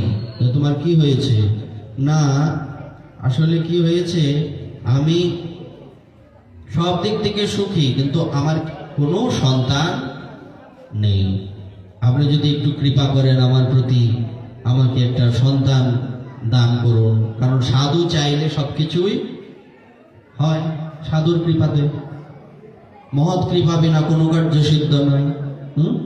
তো এবার উনি বলছেন, দাঁড়াও দেখছি। উনি আসনে বসে চোখ বন্ধ করে কতক্ষণ কি ভাবলেন, কপালের দিকে তাকিয়ে বললেন, ব্রাহ্মণ, তোমার ভাগ্যে সন্তান সুখ নেই। আমি যতটুকু বুঝলাম, তোমার এই জন্মে কেন, আগামী 7 জন্ম পর্যন্ত তোমার কোনো সন্তান সুখ লাভ হবে না, তোমার কোনো সন্তান হবে না, আগামী 7 জন্ম। এইবার আমাদের সমাজে একটা কথা প্রচলিত, কিলায়া কাঁঠাল ফাঁকানো। যে কাঁঠাল নিচে থেকে পাকে না, ওই কাঁঠাল কি কিলিয়ে পাকালে ওইটা স্বাদ লাগবে? লাগবে না। কখনোই এই কাজ করা যাবে না। প্রকৃতির বিরুদ্ধে কখনো আচরণ করা উচিত নয়। এবার দেখুন কি সমস্যা এসে দাঁড়িয়েছে। তো ইনি বলছেন যে না, আমাকে কৃপা করুন, আমার যাতে একটা সন্তান হয়। বলছে, শোনো বাবা, তোমাকে একটা কথা বলি, আমার কথাটা মানো, জীবনে কাজে লাগবে। যেহেতু আগামী 7 জন্ম পর্যন্ত তোমার ভাগ্যে কোনো সন্তান সুখ নেই, সুতরাং তুমি এক কাজ করো, তুমি সংসার ত্যাগ করে সন্ন্যাস আশ্রম গ্রহণ করো। বলছে, না, আমার সন্তানই লাগবে। আপনি যদি আমাকে সন্তান দান না করেন, আমি আপনার চরণ তলে পড়েই মৃত্যুবরণ করব, তারপরে এই আমার মৃত্যুর জন্য আপনি দায়ী থাকবেন। ইমোশনাল ব্ল্যাকমেল যাকে বলে, তাই নয় কি? এটা তো এক প্রকার ব্ল্যাকমেলিংই হয়। সাধু ভাবছেন, একটা কথা বলে, ঠাইসা দিলে ভাইসা উঠে, কর্মে না থাকলে। সাধু কৃপা করে দিচ্ছেন। কি দিচ্ছেন? সাধু কি দেয়? টাকা পয়সা দেয়? কি দেয়? সাধু জ্ঞান দান করেন। অজ্ঞানতিমিরান্ধস্য, জ্ঞান দান করেন, যে জ্ঞানের মাধ্যমে আমাদের জ্ঞান চক্ষু উন্মিলিত হয়। চক্ষুরুন্মিলিতং জ্ঞান। জ্ঞান চক্ষু যখন উন্মিলিত হয়, তখন আমরা কোনটা সার কোনটা অসার এটা দেখতে পাই। কোনটা গ্রহণ করলে আমার মঙ্গল হবে, কোনটা গ্রহণ করলে আমার অমঙ্গল হবে, এটা আমি বুঝতে পারি। এটাই তো মধ্যে কথা। সহজে বোঝাতে গেলে বিস্তারে অনেক কিছু আছে, এতটুকু বুঝলেই যথেষ্ট। তো সাধু দান করছেন, সাধু ভাবছেন আমি তাকে কত সুন্দর পরামর্শ দিলাম, তার মঙ্গল যাতে হবে, সে পরামর্শটা গ্রহণ করেনি। সুতরাং তার কপালে যদি খারাপ কিছু থাকে, তাহলে আমি বা কি করতে পারি তার জন্য? বিষয়টা এমন হলো। উনি তখন কি করলেন? উনি তখন বললেন যে ঠিক আছে, একটা ফল দিলেন, আমরা সবাই জানি ওই ফলটা তোমার স্ত্রীকে খাইয়ে দেবে। স্ত্রী তো খায়নি, শেষে ওই গোমাতাকে খাইয়ে দেওয়া হলো। আর তার এক দুঃসম্পর্কের ভগিনী তার সন্তানকে এনে লালন পালন করেছে, নাম দিয়েছে ধুন্ধুকারী, সব জানি, এটা আমাদের আলোচ্য বিষয় নয়। এবার গোকর্ণ মহারাজের জন্ম হলো গোমাতার থেকে, সারা শরীর মানুষের মতো, দুটো কান হচ্ছে গরুর মতো, এই জন্য ওনার নাম হলো গোকর্ণ। বলো গোকর্ণ মহারাজ কি জয়। তো গোকর্ণ মহারাজ উনি হয়েছেন প্রথম থেকে সাধু, আর ধুন্ধুকারী হয়েছে প্রথম থেকে দুষ্টের শিরোমণি। হ্যাঁ, ছেলে করে নেশা, তারপরে মেয়ে ছেলে নিয়ে ঘুরে বেড়ায়, যা দুষ্ট যত কাজ আছে সব সে করে। তো তার যন্ত্রণায় অতিষ্ঠ হয়ে এবার আত্মদেব ব্রাহ্মণ বড় ব্যথিত হচ্ছেন। ব্যথিত হয়ে চিন্তা করছেন, কি ভাবছেন উনি ভাবছেন যে আমি কেন সাধুর কথা মানলাম না। বিষয়টা এরকম হলো কিনা, এটাই বলছে ঠাইসা দিলে ভাইসা উঠে, কর্মে না থাকলে। আমাদের এরিয়াতে একটা আরেকটা বিশেষ কথা প্রচলিত, নেড়ার বিবি খাটে যায়, নেড়ার ভিল ফিরা ফিরা চায়। বিষয়টা এরকম আর কি, যে আরেকটা কথা বলি, এগুলির সাথে একসাথে যায়। কুকুরের পেটে কখনো ঘি হজম হয় না, তো সে এটা নিতে পারেনি।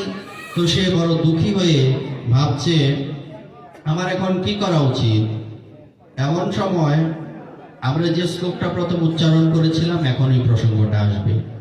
তো এমন সময় এই সন্তানের জ্বালায় অতিষ্ঠ হয়ে উনি যখন কাঁদছিলেন, সেই সময় গোকর্ণ মহারাজ এসে বলছেন, মুঞ্চা জ্ঞানম প্রজারূপম বলিষ্ঠা কর্মণ গতি বিবেকম ত সমাসদ্ব তেজ সংসার বাসনম।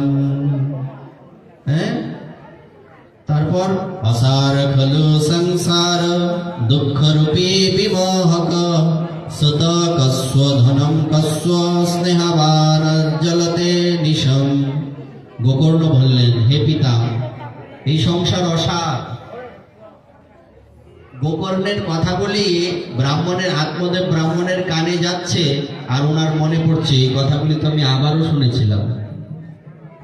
এখানে আরেকটা শব্দ আসে, প্রবাদগুলি কিন্তু আসে, গাদা জল খায় কিন্তু পরিষ্কার জল ঘোলা করে খায়। বিষয়টা এমন মিলছে কিনা? আচ্ছা, এই কেবল দুঃখময় মোহ উৎপাদনকারী, ছেলে কার, ধন সম্পত্তি কার, স্নেহাসক্ত মানুষ দিবারাত্র কেবল প্রদীপের মতো জ্বলতেই থাকে। আচ্ছা, একটা প্রদীপ কি করে? একটা প্রদীপ সেই জগৎকে আলোকিত করে, কিন্তু নিজে জ্বলে কিনা? হ্যাঁ, তো একটা এই সংসারে একজন ব্যক্তি এইরকমই হয় কিনা? সারা দিন রাত্র পরিশ্রম করেন আপনারা, দিন যাচ্ছে রাত্রি যাচ্ছে, কিভাবে যাচ্ছে আমরা বলতে পারি না। সন্তানের সুখের জন্য, স্ত্রীর সুখের জন্য, স্বামীর সেবার জন্য ইত্যাদি, আত্মীয় স্বজনের ভরণ পোষণের জন্য। আমাদের এই পরিশ্রমে কি হচ্ছে? আত্মীয় স্বজনদের ভরণ পোষণ হচ্ছে, স্ত্রী পুত্র পরিজন পরিচালিত হচ্ছে, তাদের সুখ হচ্ছে। কিন্তু আমার কি হচ্ছে? আমাকে কি করতে হচ্ছে? পরিশ্রম করতে হচ্ছে। তো পরিশ্রম যে করছে, সংসারের চাপটা যার মাথায় আছে, সেই প্রদীপের মতো জ্বলছে কিনা? এই জন্য বলছে স্নেহাসক্ত, বিষয়াসক্ত মানুষ প্রদীপের মতো জ্বলতে থাকে। কথাটা মিলছে তো? বলছে জ্বলে, আগুন তো দেখা যায় না। বলছে আগুন দেখা যায় না, এটা অনুভব করা যায়, ভেতরে জ্বলে। এটা বলেও বোঝানো যায় না। এটা কেবলমাত্র আমার জ্বালাটা আমি বুঝতে পারবো। লোকে বলে যে কি, তুমি তো সুখে আছো। হয়, সুখে আছি, কত সুখে আছি, আমার জ্বালা আমি না বুঝি। হ্যাঁ নাকি? বিষয়টা কিন্তু এরকমই। আর আমাদের কি হয়, এইভাবে এত কষ্ট করার পরেও আমরা কি কারো মন পাই? কারো মন আমরা পাই না। অনেকে বলে একটা লোক সবার কাছে ভালো হতে পারে না। আমি এই কথাটাকে আমি প্রথমেই ডিলিট, একদম কথাটা আমি মানি না। একটা লোক সবার কাছে নয়, একটা লোক কারো কাছেই 100% ভালো হতে কথাটার মূল অর্থ হচ্ছে এটা, তুমি যে মা, তোমার প্রতি আমি সন্তান, আমার একটা না একটা ছোট হোক বড় হোক অভিযোগ, পৃথিবীর মধ্যে সবচেয়ে শ্রেষ্ঠ সম্পর্ক হচ্ছে কার সম্পর্ক? মাতা পিতার সাথে সন্তানের। কেন? সন্তানের প্রতি মাতা পিতার কি কোনো অভিযোগ নেই? মাতা পিতার প্রতি কি সন্তানের কোনো অভিযোগ নেই? আর বাকিগুলির হিসাব তো লিস্টেই পড়ে না। পরে কি? তার মানে এই জগতে মানুষ সবার কাছে ভালো হতে পারে না এমন নয়, এই জগতে মানুষ কারো কাছেই ভালো হতে পারে না, এটা হচ্ছে বাস্তবতা। আর যেমন কৃপণ কৃষক বৃদ্ধ বলদকে উপেক্ষা করে, আপনি সারা জীবন যাদের ভরণ পোষণ করলেন, পরিচালনা করলেন, পরিপোষণ করলেন, ওই ব্যক্তিগণ আপনাকে কি করবে? বৃদ্ধ হয়ে গেলে আপনাকে আর কদর করবে না, আদর যত্ন করবে না। এটা হচ্ছে সংসার। এই কথা কে কাকে বলছেন? গোকর্ণ মহারাজ ওনার পিতাকে বলছেন। কথাগুলি কত সুন্দর দেখুন। তারপর দেখা যায় এরকম চলতে চলতে কি হয়? এবং সবর্ণা কল্পম তৎকলত্রাদয়স্তথা নাদ্রিয়ন্তে যথা পূর্বং কিনাসা ইব গোচরম। কৃপণ কৃষক যেমন বৃদ্ধ বলদকে উপেক্ষা করে, তেমনি মানুষ যখন আত্মীয় স্বজনদের ভরণ পোষণে অসমর্থ হয়, তখন তারা আর তাকে আগের মতো যত্ন করে না। বার্ধক্যে তার রূপ লাবণ্য নষ্ট হয়, শরীর রোগাক্রান্ত হয়, পরিপাক শক্তি কমে যায়, সামান্য খাবারও খেতে পারে না, কর্মক্ষমতা কমে আসে। মৃত্যু পথযাত্রী হয়ে সে কি করে? ওই সন্তানদের দেওয়া অন্ন কুকুরের মতো সেবা করে। শব্দটা কি বলছে? কার মতো? কুকুরের মতোই কিনা? এটা তো আর বলার অপেক্ষা নেই, আমরা সবাই জানি। এই কথাটা কে বলেছিলেন? এই কথাটা বিদুর মহাশয় বলেছিলেন ধৃতরাষ্ট্রকে। দাদা, ইস, এই জগতে মানুষের বেঁচে থাকার কত আকাঙ্ক্ষা!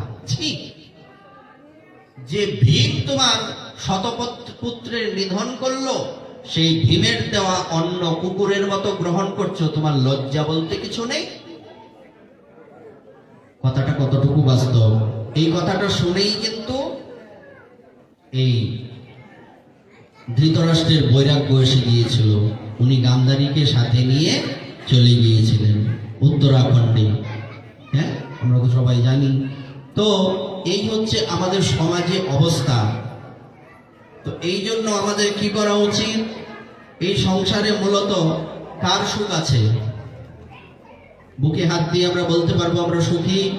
আমাদের সুখ নেই। সুখ কাদের আছে? বলছে দেবরাজ ইন্দ্রেরও সুখ নেই। আমরা প্রথমে বলেছিলাম তারও মাথায় টেনশন, কোন সময় আমার পদ লয়ে কে টানাটানি করে, ঠিক নাই। আছে কি? নাই। এই জগতে কেউ সুখী না।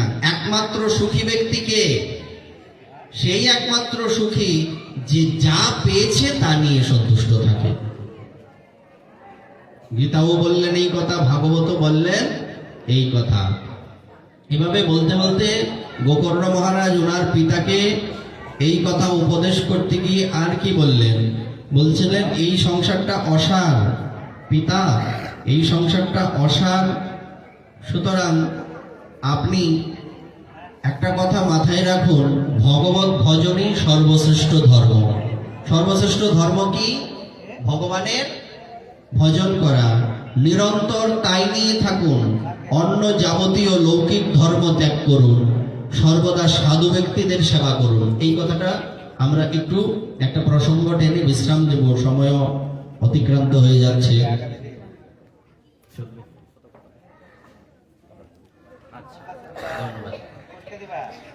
আচ্ছা, এই প্রসঙ্গটা আসবে।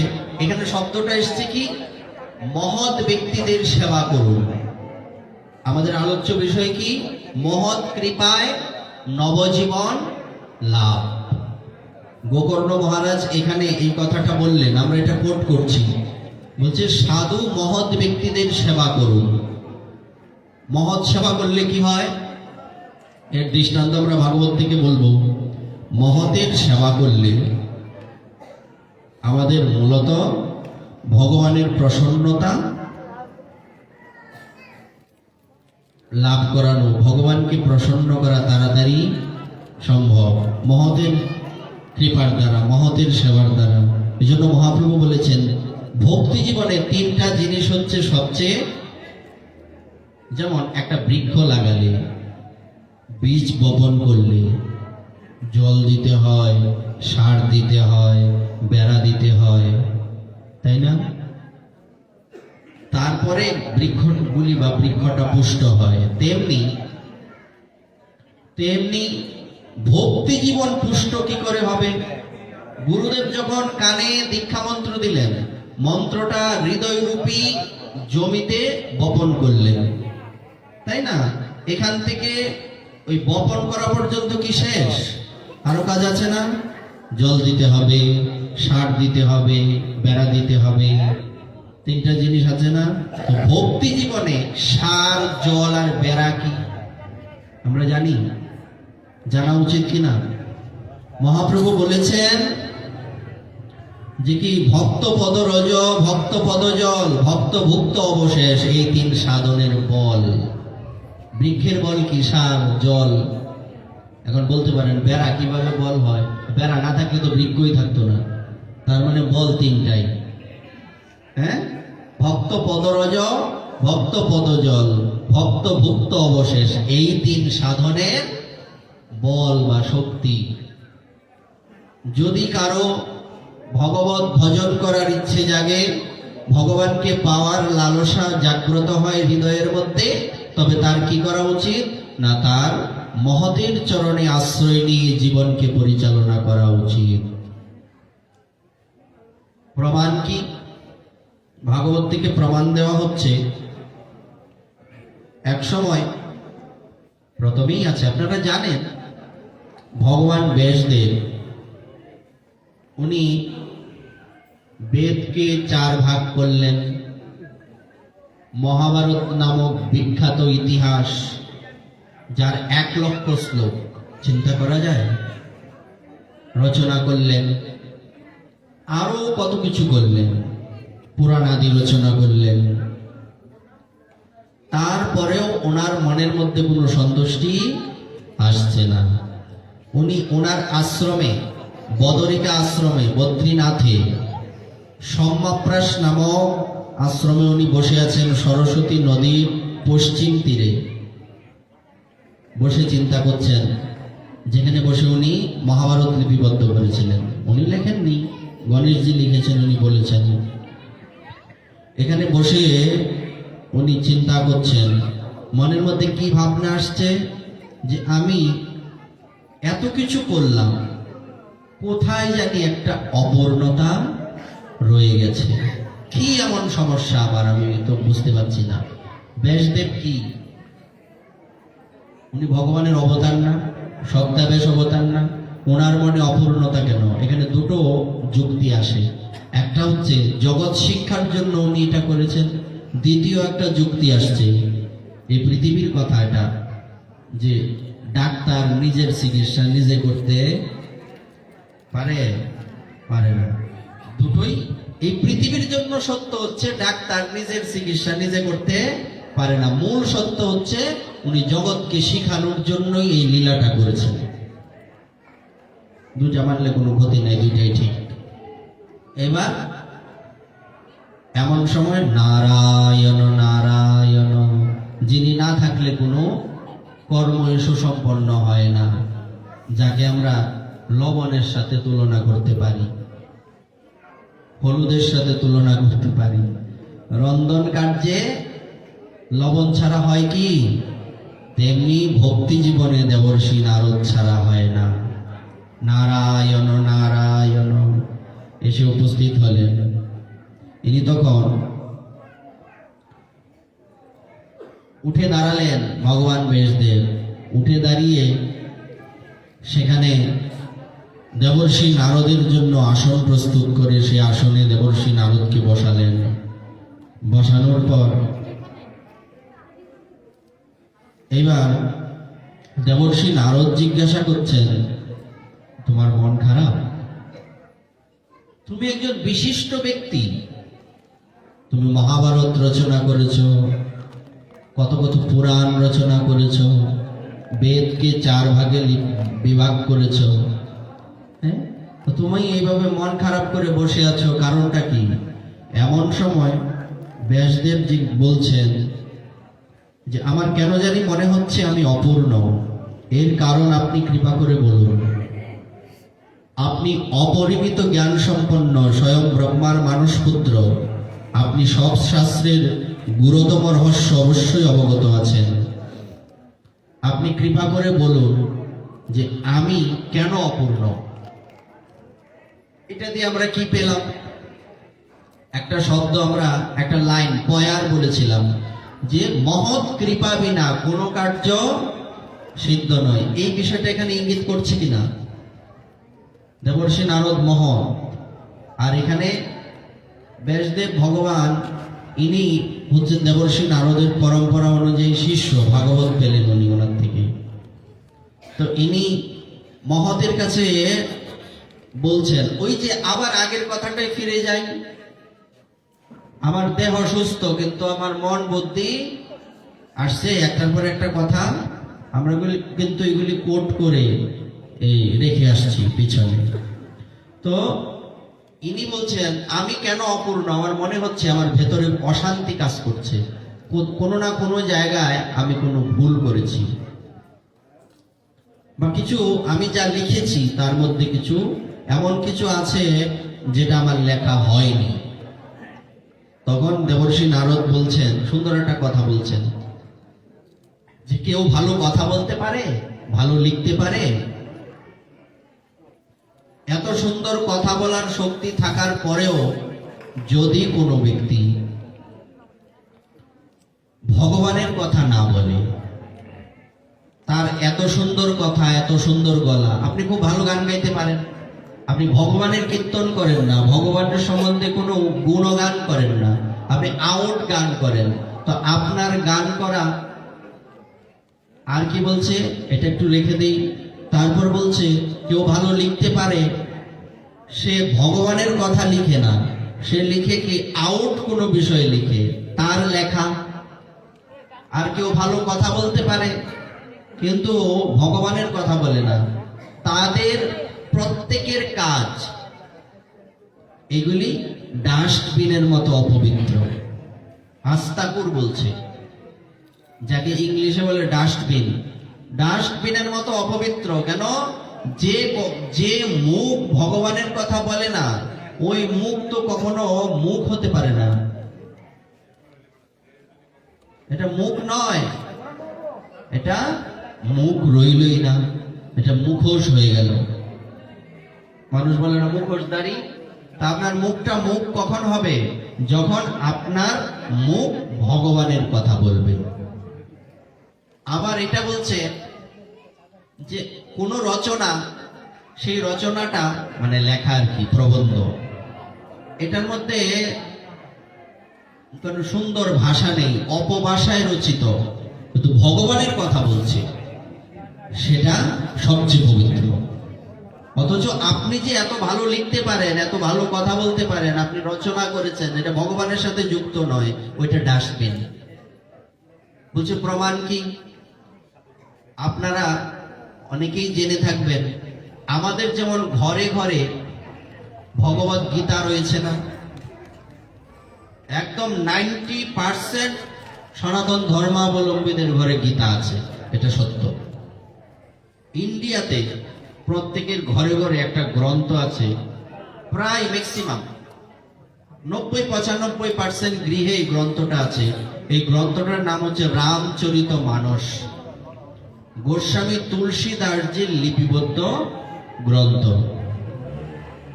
আপনারা জেনে আশ্চর্য হবেন, ওই গ্রন্থটা কোন ভাষায় লেখা জানেন? ওই গ্রন্থটা আঞ্চলিক ভাষায় লেখা। কোন শ্লোক তো মাঝে মধ্যে আছে, কিন্তু মূলত লেখাগুলি চৌপাই, দোহা, এসব কিসের লেখা, কার লেখা, কোথাকার লেখা? এটা হচ্ছে অবোধ ভাষায় লেখা। এটা হচ্ছে অযোধ্যাবাসীরা যে ভাষায় কথা বলে, ওই ভাষায় লেখা, অথচ এই গ্রন্থ স্বয়ং মহাদেব নিজে সিগনেচার করে দিয়েছেন এটা শ্রেষ্ঠ গ্রন্থ। এটার ইতিহাস আছে, আমরা সেদিকে না গেলাম। কথাটা কি জন্য আসছে, যে অপভাষায় রচিত কিন্তু ভগবানের কথা বলে, সাধুদের কথা বলে, ওই গ্রন্থটা হচ্ছে পরম পবিত্র। আর একদম সুন্দর সাবলীল ভাষায় কথা বলছেন, লিখেছেন, ওই কথাগুলি ভগবানের সাথে যুক্ত নয়, ওটা হচ্ছে আস্তাকুর।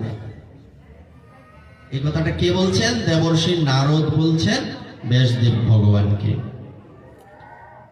হে ব্যাসদেব, ভগবানের নির্মল যশ কীর্তন, ভগবত মহিমা আপনার দ্বারা প্রায় অনুক্তই রয়ে গেছে। আপনি সব লিখেছেন, কিন্তু ভগবান শ্রীকৃষ্ণের লীলা কথা লিপিবদ্ধ ওইভাবে করেননি, যেই কারণে আপনার অপূর্ণতা রয়ে গেছে। তাহলে আমার কি করা উচিত? আমার তাহলে কি করা উচিত? ইনি তখন বললেন, আপনি ভাগবতীয় কথা লিপিবদ্ধ করুন। তখন এখানে খুব সুন্দর একটা কথা বললেন ব্যাসদেব, গুরুদেব আপনি তো আমাকে বলেছেন ভাগবত কথা লিপিবদ্ধ করতে, আমার এখানে একটা সংশয়। বলছে, কি সংশয়? আপনি বললেন ভগবানের কথা হচ্ছে সবার থেকে শ্রেষ্ঠ, কিন্তু ব্যক্তি হিসেবে আমি কি অতটা শ্রেষ্ঠ? আমার দ্বারা কি এত সুন্দর গ্রন্থ, এত শ্রেষ্ঠ গ্রন্থ, এত বড় গুরু দায়িত্ব সামলানো সম্ভব হবে? আমি বৃদ্ধ হয়ে গেছি, এখন চোখে দেখি না। আর আমার মনে একটা বিশেষ সংশয় আছে। দেখুন, ডাক্তারের কাছে কখনো কোনো কিছু গোপন করতে নেই, তেমনি সাধু বা গুরুদেবের কাছেও কখনো নিজের মনের কোনো কিছু গোপন করতে নেই। তাহলে ঠকে যেতে হবে, জীবনে উন্নতি সম্ভব নয়। একদম হৃদয়ের সবকিছু উজাড় করে যখন দিতে পারা যাবে সাধুর কাছে, তখনই মানব জীবনের পরিপূর্ণতা লাভ হবে, তার আগে নয়। উনি বলছেন, আমার আরেকটা বিশেষ সংশয় হচ্ছে, আমার পিতা ব্রাহ্মণ, কিন্তু আমার মাতা সত্যবতী দেবী কি মৎস্যকন্যা, ধীবরের কন্যা মৎস্যকন্যা দেবী কি নিচু কুলে জন্মেছেন ইনি। তখন দেবর্ষি নারদ একটু হাসলেন কিঞ্চিৎ, এসে বলছেন, ব্যাসদেব তুমি আমাকে এই কথা বলছো? তুমি তো তোমার পিতৃ পরিচয় জানো। এমন একটা অবস্থা ছিল, আমার পিতাকে আমি এও জানতাম না। দেখো ভগবান এত কৃপাময়, তোমার মধ্যে কি পূর্ণতা আছে, কি অপূর্ণতা আছে, তোমার মধ্যে কি গুণ আছে, কি দোষ আছে, এটা উনি দেখবেন না। তুমি নিচু কুলে জন্মেছ কি উঁচু কুলে জন্মেছ, তোমার কতটুকু গুণ আছে এই ভগবান দেখবেন না। তুমি যদি তার চরণে দুহাত তুলে একবার নিজেকে সঁপে দিতে পারো, নিজেকে আত্মসমর্পণ করে দিতে পারো, জীবনে দেখবে আর কিছুর অপেক্ষা নেই। ভগবান বলেছেন, কেউ যদি আমার চরণে একটি মাত্র তুলসীপত্র অর্পণ করে, সারা পৃথিবীতে আমি এমন কিছু খুঁজে পাই না যা দিয়ে তার ঋণ শোধ করব। বিষয়টা একবার ভাবুন তো, ভগবান কত বড় কথা বললেন। মূল কথাটা হচ্ছে, সারা পৃথিবীও যদি তাকে দিয়ে দেই, ওই একটি মাত্র তুলসীপত্র যে আমাকে ভক্তি সহকারে চরণে অর্পণ করলো, এর বরাবর হবে না। আর কোনো কথা প্রয়োজন আছে? বরাবর হয় না। একমাত্র এটা ভগবানই পারবেন। কিন্তু আমরা কত দুর্ভাগা, আমরা ভগবানের চরণে শরণ নিতে পারি না। ব্যাসদেব তুমি চিন্তা করো না, তুমি যাই লিখো, তুমি যদি ভুলও লিখো, সেই ভুলটা ভগবানের চোখে ধরা পড়বে না। এই জন্যই তুমি ভগবান। ভগবানের স্পেশালিটি কি? ভগবানের বিশেষত্ব হচ্ছে, ওনার একটা নাম হচ্ছে অদোষদর্শী। আমি শত অপরাধ করলেও উনি আমার দোষটা দেখেন না। আচ্ছা একটা কথা বলুন, এই কথাতে আমরা সবাই একমত হব যদি জিজ্ঞাসা করা হয়, আচ্ছা বলুন তো, আমরা যে অপরাধ করি বা করছি, করেই যাচ্ছি, যদি ভগবান একটু ক্রুদ্ধ হতেন আমাদের প্রতি, আমাদের কি অস্তিত্ব থাকার কথা? আমাদের কিন্তু অস্তিত্ব থাকার কথা নয়। কিন্তু ভগবান কৃপাময়, এত অপরাধ করার পরেও উনি আমাদেরকে ক্ষমা করে দিচ্ছেন। আমরা এখনো জীবিত আছি। এমন কোনো ভজন সাধন আমরা করি না বা করতে পারছি না, আর পারবো না, যে আমাদের অপরাধ এই ভজনে কাটবে। হতেই পারে না। আমাদের অপরাধ একদম পর্বতের সমান আকৃতি ধারণ করে আছে, কিন্তু ভগবান এগুলি দেখেন না। ভগবান বসে থাকেন। যাদের তত্ত্বাবধানে এই আয়োজন, মহানাম সেবক সংঘ, তো ওনাদের মধ্যে যে ডক্টর মহানামব্রত ব্রহ্মচারীজি উদ্যোগ সন্দেশে লিখেছেন, কি লিখেছেন? উনি লিখেছেন, আমরা জানি যে আমরা ভগবানকে ডাকি, আমরা ভগবানকে বুঝি, কিন্তু বাস্তব সত্য হচ্ছে আমাদের কি শক্তি আছে আমরা ভগবানকে ডাকবো? কতটুকু সামর্থ্য আছে ভগবানকে ডাকার? আমাদের আছে আমাদের সামর্থ্য? নেই। আমরা যতটুকু ভালোবাসা নিয়ে, আরতি নিয়ে ভগবানকে ডাকি, ভগবান তার থেকে কোটি গুণ আরতি নিয়ে আমাদেরকে ডাকেন। ভগবান বলেন, আরে জীব, বিষয়ে কেন পড়ে আছো? তুমি তো আমার সন্তান, আমার ঘরে ফিরে আসো। একটা, যদিও পাখির বাসা কথা বলতে পারে না, রূপ করতে বোঝানো হচ্ছে। পাখির বাসার থেকে পাখিগুলি সারাদিনের জন্য বেরিয়ে যায়, এডালে ওডালে খাবারের জন্য ঘুরে বেড়ায়, কিন্তু সন্ধ্যার আগে আগে তারা ঘরে ফিরে আসে।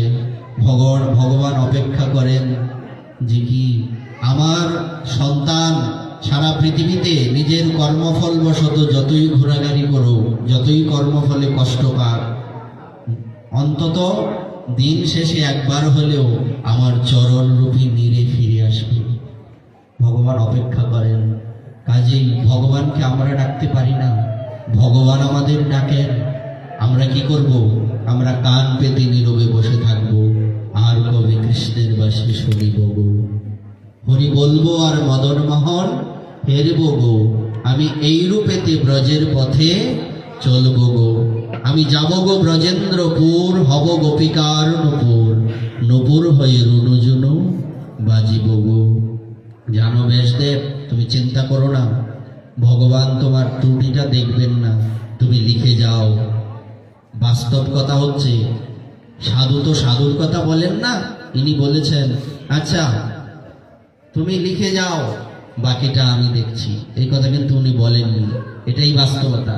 বাস্তবতা হচ্ছে উনি ভগবানের উপর সঁপে দিয়েছেন যে ভগবান তোমার দোষটা দেখবেন না। মূল কথাটা হচ্ছে চিন্তা করো না, আমি তো আছি।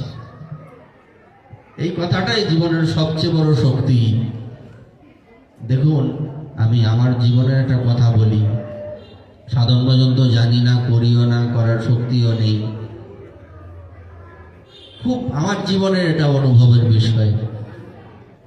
অনেক সমস্যায় যদি পড়ে যায়, এমন হয় চোখ বন্ধ করলে গুরুদেবের ধ্যান হয় না, মালা জপ করতে গেলে জপে মন বসে না, মন তো সবসময় বাবা সমান থাকে না, তখন কিছু করি না। আসনে বসে গুরুদেবকে বলি, বাবা তুমি যদি কৃপা না করো চলবো কিভাবে? কিছু বলতে হয় না, একটু তাকালেই বাস্তব বলছি। কিছুক্ষণের মধ্যেই মনটা নামে লেগে যায়। শক্তিটা কোথার থেকে আসে? গুরুদেবের কৃপায় আসে।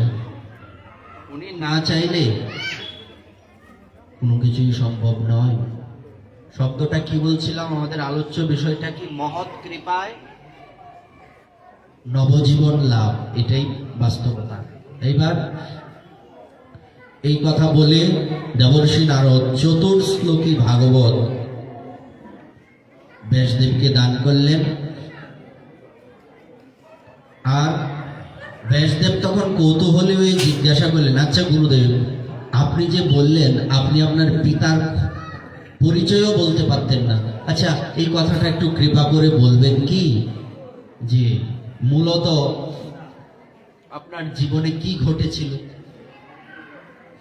তখন দেবর্ষি নারদ বলতে লাগলেন, অহম পুরাতীত ভাবে হ ভবম মুনে দাস্যস্তু কস্যাশ্চন বেদবাদিনাম নিরূপিত বালক এব যোগিনাম শুশ্রূষণে পাবৃষি নির্বিবিক্ষতাম।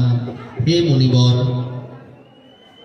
অতীত কল্পে আমি এক দাসীপুত্র ছিলাম। কোনো ব্রাহ্মণের বাড়িতে আমার মা দাসীর কাজ করতেন। আমার মা সারাদিন কাজে চলে যেতেন। আমি দাসীপুত্র তো, তৎকালীন সময়ে ব্রাহ্মণ্যবাদটা খুব প্রবল ছিল। আর আমি ওই ছোট্ট ঘরের মধ্যে থাকতাম। মা আমাকে বাইরে থেকে শিকল লাগিয়ে চলে যেতেন। বাইরে থেকে শিকল লাগিয়ে চলে যেতেন। আমি খেলতেও পারতাম না। কেন? কারণ আমি যে পল্লীতে বাস করি এটা হচ্ছে ব্রাহ্মণ পল্লী।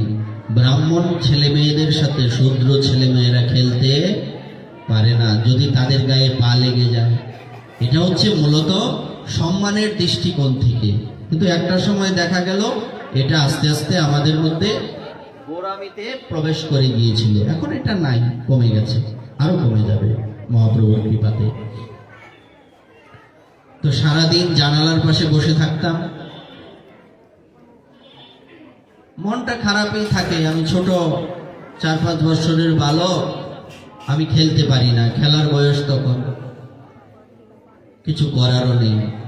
মাকে বলতাম, মা তুমি যে সারাদিনের জন্য আমাকে রেখে চলে যাও, আমার না খুব খিদে পায়।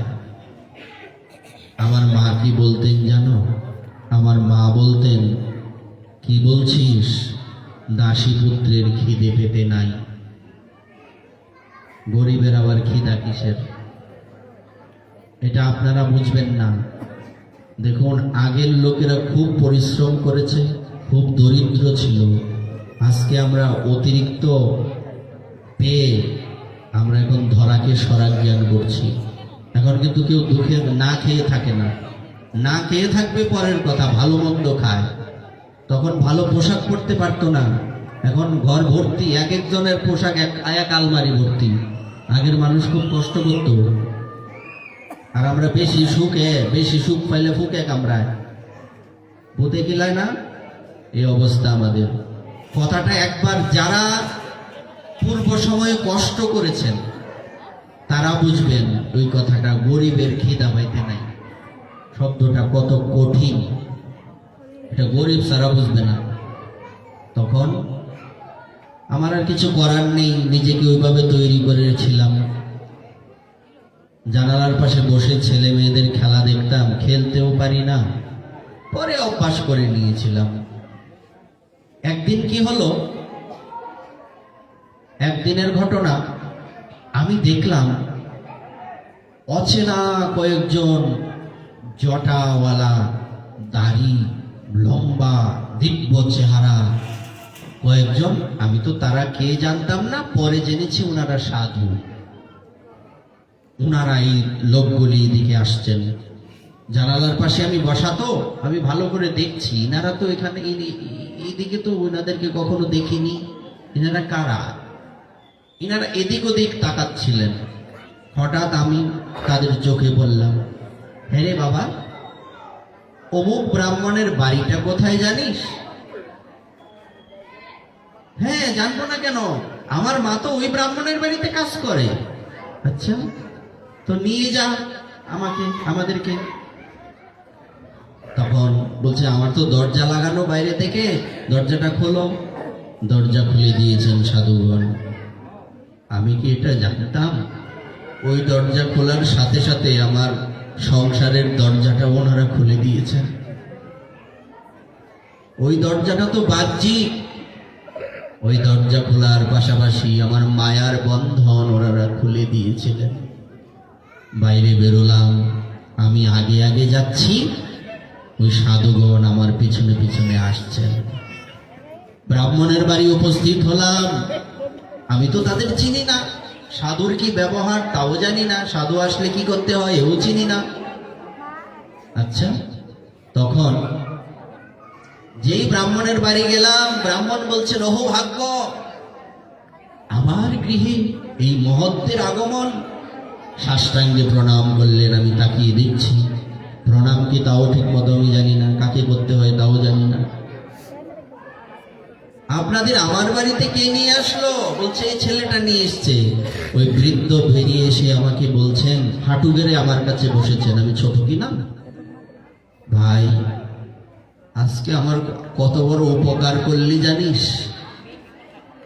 ওনারা তো অন্য বাড়িতেও যেতে পারতেন, তুই সাধুদেরকে আমার ঘরে নিয়ে আসলি। আমি তো কোনো কিছুই বুঝতে পারছি না উনি কি বলছেন। আচ্ছা, বলছে জানিস আমি তো বৃদ্ধ হয়ে গেছি, সাধু সেবা করতে পারি না তেমন, আমাকে একটু সাহায্য করবি? তখন আমি বললাম, হে দাদু, আমি সাহায্য করব তোমাকে, বলো না আমাকে কি করতে হবে। বলছে, কি করবি? সাধুদের জন্য একটু জল নিয়ে আসবি, একটু পাতা টাতা নিয়ে আসবি, পাতাগুলি দূরে ফেলে আসবি, একটু পরিষ্কার করবি, জায়গাগুলি প্রসাদ পাওয়ার পর সংস্কার করবি, এসব করবি। বলছে, হ্যাঁ দাদু, তুমি বললে আমি পারবো। আচ্ছা, এবার ব্যাসদেব বসে আছেন, দেবর্ষি নারদ বলছেন, ব্যাসদেব জানো, মনের অজান্তে আমার সাধু সেবা শুরু হয়ে গেল। আমি তো জানতাম না সাধু সেবা করলে কি হয়, সাধুকে ও তো জানতাম না। কৃপা করে সাধু তাদের সেবায় আমাকে নিয়োজিত করে দিয়েছেন। দিন যাচ্ছে, ওনারা এসেছেন এখানে চাতুর্মাস্য ব্রত করার জন্য, 4 মাস অবস্থান করবেন। তৎকালীন সময়ে রাস্তাঘাট ভালো ছিল না। এই 4 মাস ব্যাপী বিশিষ্ট সাধুগণ কোথাও যেতেন না, ভিক্ষায় যেতেন না, কারণ তখন লোকেরাই অভাবী। তৎকালীন সময় অভাব ছিল তো, আর রাস্তাঘাট ভালো না, বৃষ্টি থাকতো, দিনের পর দিন বৃষ্টি লেগে আছে, মানুষ কাজে যেতে পারে না, নিজেরাই খেতে পায় না। তাই সাধুরা ভাবতেন যে আমরা তাদেরকে গিয়ে বিরক্ত করব, কোথাও ভিক্ষা করতে যাব না, কি করব, এক জায়গায় বসে সারা দিনে কোনো একটা কিছু আহার করে কাটিয়ে দেব। হয়তো সারা দিনে একটা ফল, হয়তো সারা দিনে 1 গ্লাস দুধ, হয়তো সারা দিনে 1 গ্লাস জল, এইভাবেই ওনারা চাতুর্মাস্য কাটিয়ে দিতেন। এটা হচ্ছে চাতুর্মাস্য ব্রত। আমরা তো এখন কত ধরনের ঘি, অমুক তমুক, হ্যাঁ অবিষ্যান্ন করা হয় যারা চাতুর্মাস্য করেন, কিন্তু তৎকালীন সময়ে চাতুর্মাস্য এইভাবেই করা হতো। এটা আমাদের কলিযুগের পক্ষে সম্ভব নয়। কিভাবে সম্ভব?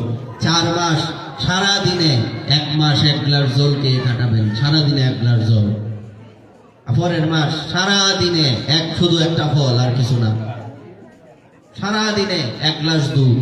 সম্ভব? একাদশী আসলেই জিজ্ঞেস করি, কিরে একাদশী কি 15 দিন পরে আয় না সপ্তাহে পরে? এটা কি কইলে 15 দিন গেছে, আমার তো মনে হইতেছে 1 সপ্তাহ পরে আয় করছে। কারণ কি? সর্বনাশ, আমার আগেই মাথার বাড়ি পরে, একাদশী 2 দিন আগে তুই ঘুমো না, খায় ডাক্তারি না, এই নেই। আচ্ছা, মনের অজান্তে আমার সাধু সেবা শুরু হয়ে গেল। প্রতিদিন আমি কি করি? সাধুদের জন্য পাতা নিয়ে আসি, সাধুদের সেবার জন্য যা যতটুকু আমার দ্বারা সম্ভব একটু জল টল নিয়ে আসি। সাধুরা প্রসাদ পেয়ে উঠে গেলে ওই পাতাগুলি দূরে নিয়ে ফেলে আসি। আমার দিন যাচ্ছে। একদিন এক সাধু আমাকে ডেকে বললেন, হ্যাঁ রে নারদ, তখনও আমার নাম নারদই ছিল, হ্যাঁ রে নারদ, তোকে তো খেতে দেখি না, শুধু কাজই করিস। এ মা, তুমি এও জানো না, দাসী পুত্রের খিদে পেতে নাই। তোকে কে বললো এই কথা? হচ্ছে আমার মা শিখিয়েছেন। দেখুন, সন্তানকে অভাব শিক্ষা দিতে হয়, চাইলেই 10,000 20,000 বাইর করে দেও। ছেলে কি মদ এই খায়া নষ্ট করতেছে বন্ধু বান্ধব নিয়া, না কি করতেছে এসব খবর নিবা না, পরে বুঝবা মাথার যেদিন চাল বাজ্যে খাইব। তাই সাবধান, ছেলে মেয়েদের অভাব শিক্ষা দিতে হয়। আপনাদের আশীর্বাদে এমনিতেও আমরা কোনো রকমে রাধারানি চালাচ্ছেন, খুব আনন্দে আছি। আমাদের এত কিছু দরকার নেই। আগে আরো অভাবে ছিলাম, এবং অভাব আরো বেশি থাকুক। অভাব থাকলে ভালো, সুখে থাকলে ফুকে কামড়াইব, অত সুখ দরকার নাই। এইবার কি করলাম, আমাকে ডেকে এই কথা বললেন, আচ্ছা আজ থেকে তুই এক কাজ করবি, আমি আমার পাতার মধ্যে কিছু প্রসাদ রেখে দেব, তুই ওই প্রসাদ পাবি। এই কথা উনি বললেন। বলার সাথে সাথে বলছে, না না এসব কি বলছেন? বলছে, না আমি বলছি তুই এটা করবি। তো সাধু ওই দিন কি করলেন, ওনার পাতের মধ্যে প্রসাদ রেখে দিলেন। আমি তো ছোট, নিজে নিজে খেতে পারি না, মা খাইয়ে দেন। আমি পাতাটা নিয়ে দৌড়ে মায়ের কাছে গেলাম, মা মা দেখো না, ওই সাধু বাবা আমাকে একটু প্রসাদ দিয়েছেন। মায়ের কোলে বসলাম, মা সুন্দর করে সেই প্রসাদ আমার মুখে তুলে খাইয়ে দিচ্ছেন। একবার মুখে নিতেই আমার সারা শরীরটা ঝিনঝিনিয়ে উঠল, আমার শরীরটা কেঁপে উঠল, কেঁপে উঠেছে। মা আমার জানি কেমন লাগছে, মা আমার কেমন জানি লাগছে। এই কথা বলতে বলতে প্রসাদের যে পাওয়ারটা সে সইতে পারছে না। পাওয়ারফুল বিষয় তো, সাধুর অধরামৃত, নিষ্কিঞ্চন সাধু। মায়ের কোলে ঘুমিয়ে পড়লাম। তখন যখন আমি ঘুম থেকে উঠেছি, আমি আর আগের মতো নাই। এখন আমার কি করতে ইচ্ছে করে জানো ব্যাসদেব? দেবর্ষি নারদ কাঁদছেন। কেন কাঁদছেন? গুরুদেবের কৃপা, সাধুর কৃপা স্মরণ করে কাঁদছেন। নিজের বেলায় চিন্তা করুন না। আস্থা করে পড়েছিলাম, ওখান থেকে টেনে নিয়ে রাধারানীর চরণে পৌঁছে দিলেন। এর থেকে বড় পাওয়া কি হতে পারে? যাচি দেওয়াল হরিনাম। আমি তো যোগ্য ছিলাম না। তারপর এইভাবেই দিন যাচ্ছে। প্রায় 4 মাস চলে গেল। মনে হয় 2-3 দিন বাদ রয়েছে, ওনারা আছেন, নিজেদের মধ্যে কথা হচ্ছে, অমুক দিন আমরা চলে যাব। আমার মনটা জানি কেমন করছে। জিজ্ঞেস করলাম, বাবা আপনারা চলে যাবেন? বলছে, হ্যাঁ যাব, আমরা চাতুর্মাস্য করার জন্য এসেছি। এমনিতে এক জায়গায় বেশি সময় আমরা থাকি না, কিন্তু 4 মাস আমরা এক জায়গায় থাকি নানান কারণে, প্রতিবন্ধকতা। এখন চলে যেতে হবে, না গেলে হয় না। আরে না, না গেলে হয়, আমাদের তো যেতেই হবে। আমার মনটা এত খারাপ হয়ে গেল দেখে। ওই সাধু বলছেন, কিরে চলে যাব বলে কষ্ট হচ্ছে? কষ্ট তো হবেই, তোমাদের প্রতি না একটা মায়া পড়ে গেছে। আচ্ছা যা, কাজ কর, স্নান করে আয়, যা। স্নান করে এলাম। যে সাধু আমাকে অধরামৃত দিয়েছিলেন, ওই সাধু আমাকে সুন্দর করে তিলক করিয়ে দিলেন। তিলক করিয়ে দিয়ে আমাকে নিজের কোলে বসালেন। কোলে বসিয়ে আমার কানে একটা মন্ত্র দিলেন। তখন তো জানতাম না, জানো ব্যাসদেব, আমার দীক্ষা হয়ে গেল। আর বলেছেন, এইভাবে এইভাবে স্মরণ করবি, এইভাবে ধ্যান করবি, ওই 3 বার জপ করবি, জপটা ঠিকঠাক করবি। কিন্তু এইভাবে কিভাবে কিভাবে আরো 2-3টা দিন চলে গেল। সাধুগণ চলে যাবেন। যেদিন চলে যাবেন আমার মনের মধ্যে এরকম ভাবনা আসছে, মনে হয় আমার প্রাণটাই চলে যাচ্ছে। বাস্তব, আমাদের প্রাণ কারা আমরা বুঝতে পারি না, অনুভব করতে পারি না বলে। আমাদের প্রাণ মূলত সাধুগণ, ভক্তগণ। ভক্তগণ আমাদের জীবনের জীবাতু। বৃক্ষ যেমন জল ছাড়া বাঁচে না, তেমনি আমরাও সাধুর চরণ ধৌত করা জল ছাড়া বাঁচি না। আমরা সাধুর কৃপারূপী বৃষ্টি ছাড়া, বৃষ্টির জল ছাড়া বাঁচি না। সাধুগণ চলে যাবেন, আমি খুব কাঁদছি। তখন আমার গুরুদেব আমাকে বলছেন, তুই কি আমাদের সাথে যাবি? মাকে ছেড়ে থাকতে পারবি? মাথা নাড়ালাম। বয়সটা মাত্র 5। আমি বললাম, দেখো আমার মায়েরও কেউ নাই, আমারও মা ছাড়া কেউ নাই, মাকে ছেড়ে যাই কি করে? সাধুগণ চলে যাচ্ছেন। যতদূর চোখ যায় চেয়ে আছি, চোখটা ঝাপসা হয়ে গেল। আমার জীবনটা মনে হয় অন্ধকার হয়ে গেল। এখন আর কিছুই ভালো লাগে না। এখন শুধু মনে হয় একটু যদি বেশি জব করতে পারতাম। এখন শুধু মনে হয় ঘরের কোণে বসে, আগে তো ঘর থেকে বের হওয়ার স্বাদ ছিল, মা বেরোতে দিতেন না। এখন মনে হয় ঘর থেকে বেরোলেই বিপদ, ঘরের কোণায় বসে গুরুদেবের ধ্যান করি আর জপ করি।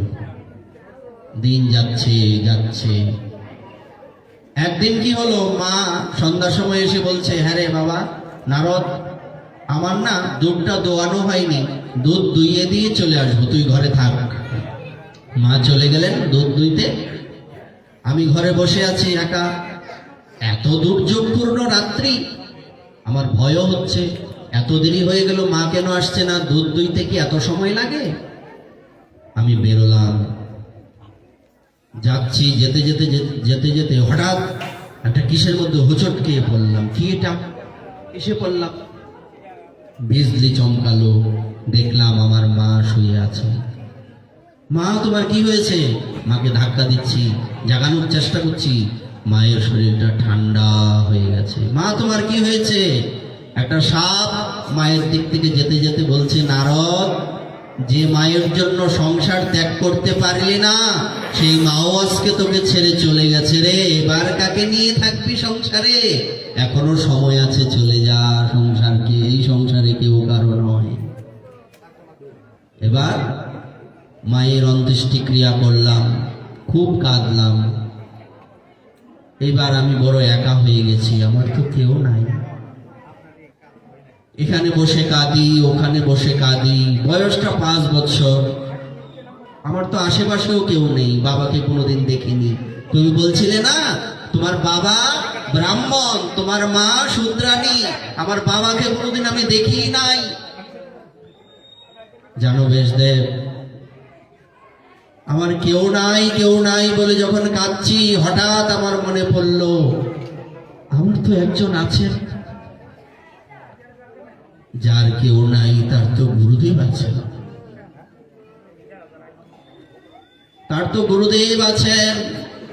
রোয়ত বৈষ্ণব দাস, আজি বৈষ্ণব দাসে কেঁদে বলে, হ্যাঁ কি হবে আমারও গতি? বৈষ্ণব দাসে কেঁদে বলে, গুরুদেব আমায় শেষের দিনে দেখা দিও। যেদিন পার ঘাটে বসে ডাকবো, সেদিন আমায় দেখা দিও। যেদিন আমার কেউ রবে না, দুহাত তুলে তোমার চরণে যেদিন হা গুরুদেব বলে যখন তোমার চরণে শরণ নেব, সেদিন আমায় দেখা দিও। আমি কি করেছি জানো? এইভাবেই আমার দিন যাচ্ছে যাচ্ছে। আমি এখান থেকে চলে গেলাম কোন দিকে? আমার গুরুদেব এবং সাধুগণ যেদিকে গিয়েছিলেন উত্তর দিকে, সেই উত্তরের দিকে আমিও যাত্রা করলাম। এটার অর্থ কি?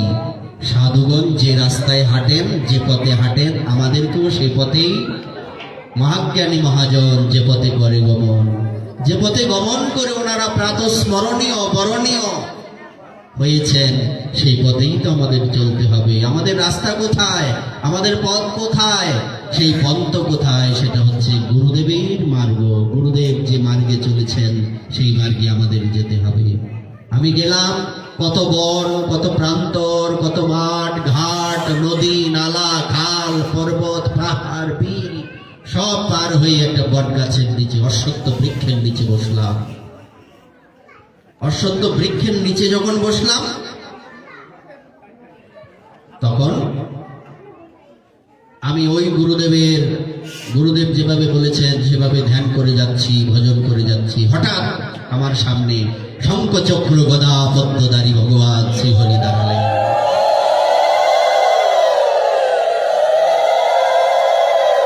যখন দাঁড়ালেন আমি প্রাণ ভরে দেখলাম, হঠাৎ করে উনি আবার অন্তর্হিত হয়ে গেলেন। কোথায় গেলেন প্রভু? এই যে ডাকছি উনি আর শুনছেন না। আমার কান্না দেখে ভগবানের একটা দিব্য দৈববাণী হলো, নারদ, এই জন্মে তুমি আমাকে আর দেখতে পাবে না। তোমার হৃদয়ের উৎকণ্ঠা বাড়ানোর জন্য আমি তোমাকে দর্শন দিয়েছি। তারপর কি হলো? এভাবে আমার জীবন লীলা সাঙ্গ হয়ে গেল, আমার মৃত্যু হলো। ওমা, আমি বাইরে দাঁড়িয়ে আছি আর আমার দেহটা এখানে পড়ে আছে। সবাই আমার দেহটাকে বল হরি হরি বল বলে নিয়ে শ্মশানে সৎকার করে দিল। কই, আমার তো কিছু হলো না। গীতার ভাষা সেই বাণী মনে পড়ে গেল, আত্মাকে কেউ অস্ত্রের দ্বারা ছেদন করতে পারে না, জল তাকে ভেজাতে পারে না, আগুন তাকে পোড়াতে পারে না, ইত্যাদি। হ্যাঁ, নৈনম ছিন্দন্তে শস্ত্রাণি। হ্যাঁ, সেই আমি বাইরে দাঁড়িয়ে আছি, দিব্য। তারপর পৃথিবী ধ্বংস হয়ে গেলে আমিও সবার সাথে সাথে ভগবানের ভেতরে প্রবেশ করলাম। পরবর্তীতে যখন আবার পৃথিবী সৃষ্টি হলো, তখন ব্রহ্মার মানসপুত্র দেবর্ষি নারদ হয়ে জন্মগ্রহণ করলাম। এভাবেই আমার জীবনের বৃত্তান্ত আমি তোমাকে বললাম। ব্যাসদেব, মনে কোনো কষ্ট রেখো না, মনে কোনো দ্বিধা রেখো না। তুমি যেটা ভগবান গীতাতে বলেছেন, সর্বধর্মান পরিত্যাজ্য মামেকম শরণম ভজ অহম তাম সর্ব পাপেভ্য মোক্ষয়িষ্যামি মা শুচ। তুমি তার চরণে শরণ নিয়ে চলো, তবেই তোমার মঙ্গল হবে। এভাবেই উনি কি করেছেন? মহৎ কৃপাতে নিজের ভাগবত লিপিবদ্ধ করতে পেরেছেন। এবং সুতোক্তি বসতহপি গৃহম বিহায় ইয়াতবনম স্থিরমতির গত ৬০ বর্ষ যুক্ত হরে রণদীনম পরিচর্যায়াস শ্রীকৃষ্ণ মাপ নিয়তম দশমস্য পাঠা। অর্থাৎ কি হলো? দেবর্ষি নারদের এই কথা আমরা এখানে সিদ্ধান্ত হিসেবে এনেছি। মূলত কথাটা কার? মূলত গোকর্ণ মহারাজ ওনার পিতাকে বলছেন। গোকর্ণ মহারাজের পিতা এই কথা শুনে উনি ভজন করতে চলে গেলেন। আর ওনার বয়স তখন ৬০ বৎসর ছিল। উনি ভাগবতের ১০ম স্কন্ধ প্রতিদিন পাঠ করে, আর গোকর্ণ মহারাজ যেভাবে ভজনের কথা বলেছেন সেভাবে ভজন করে উনি ভগবানকে লাভ করে ধন্য হলেন। তো আমাদেরও যাতে সেই কৃপা হয়, আমরাও যাতে ভাগবতকে হৃদয়ে ধারণ করে চলতে পারি। আমাদের সনাতন ধর্মের জয় হোক, আমাদের হৃদয়ে কৃষ্ণ ভক্তি জাগরিত হোক। আমরা সবাই একত্রে থেকে এই সমাজে গীতা শিক্ষা, ভাগবতের শিক্ষাগুলি বিশেষভাবে যাতে সবাই সবার জায়গা থেকে প্রচার করতে পারি, এই বলে আপনাদের চরণে প্রণাম জানিয়ে আজকের এই ভাগবতীয় কথার এখানেই দেওয়া হলো বিশ্রাম। শ্রী গুরু নিতাই গৌর সীতানাথ।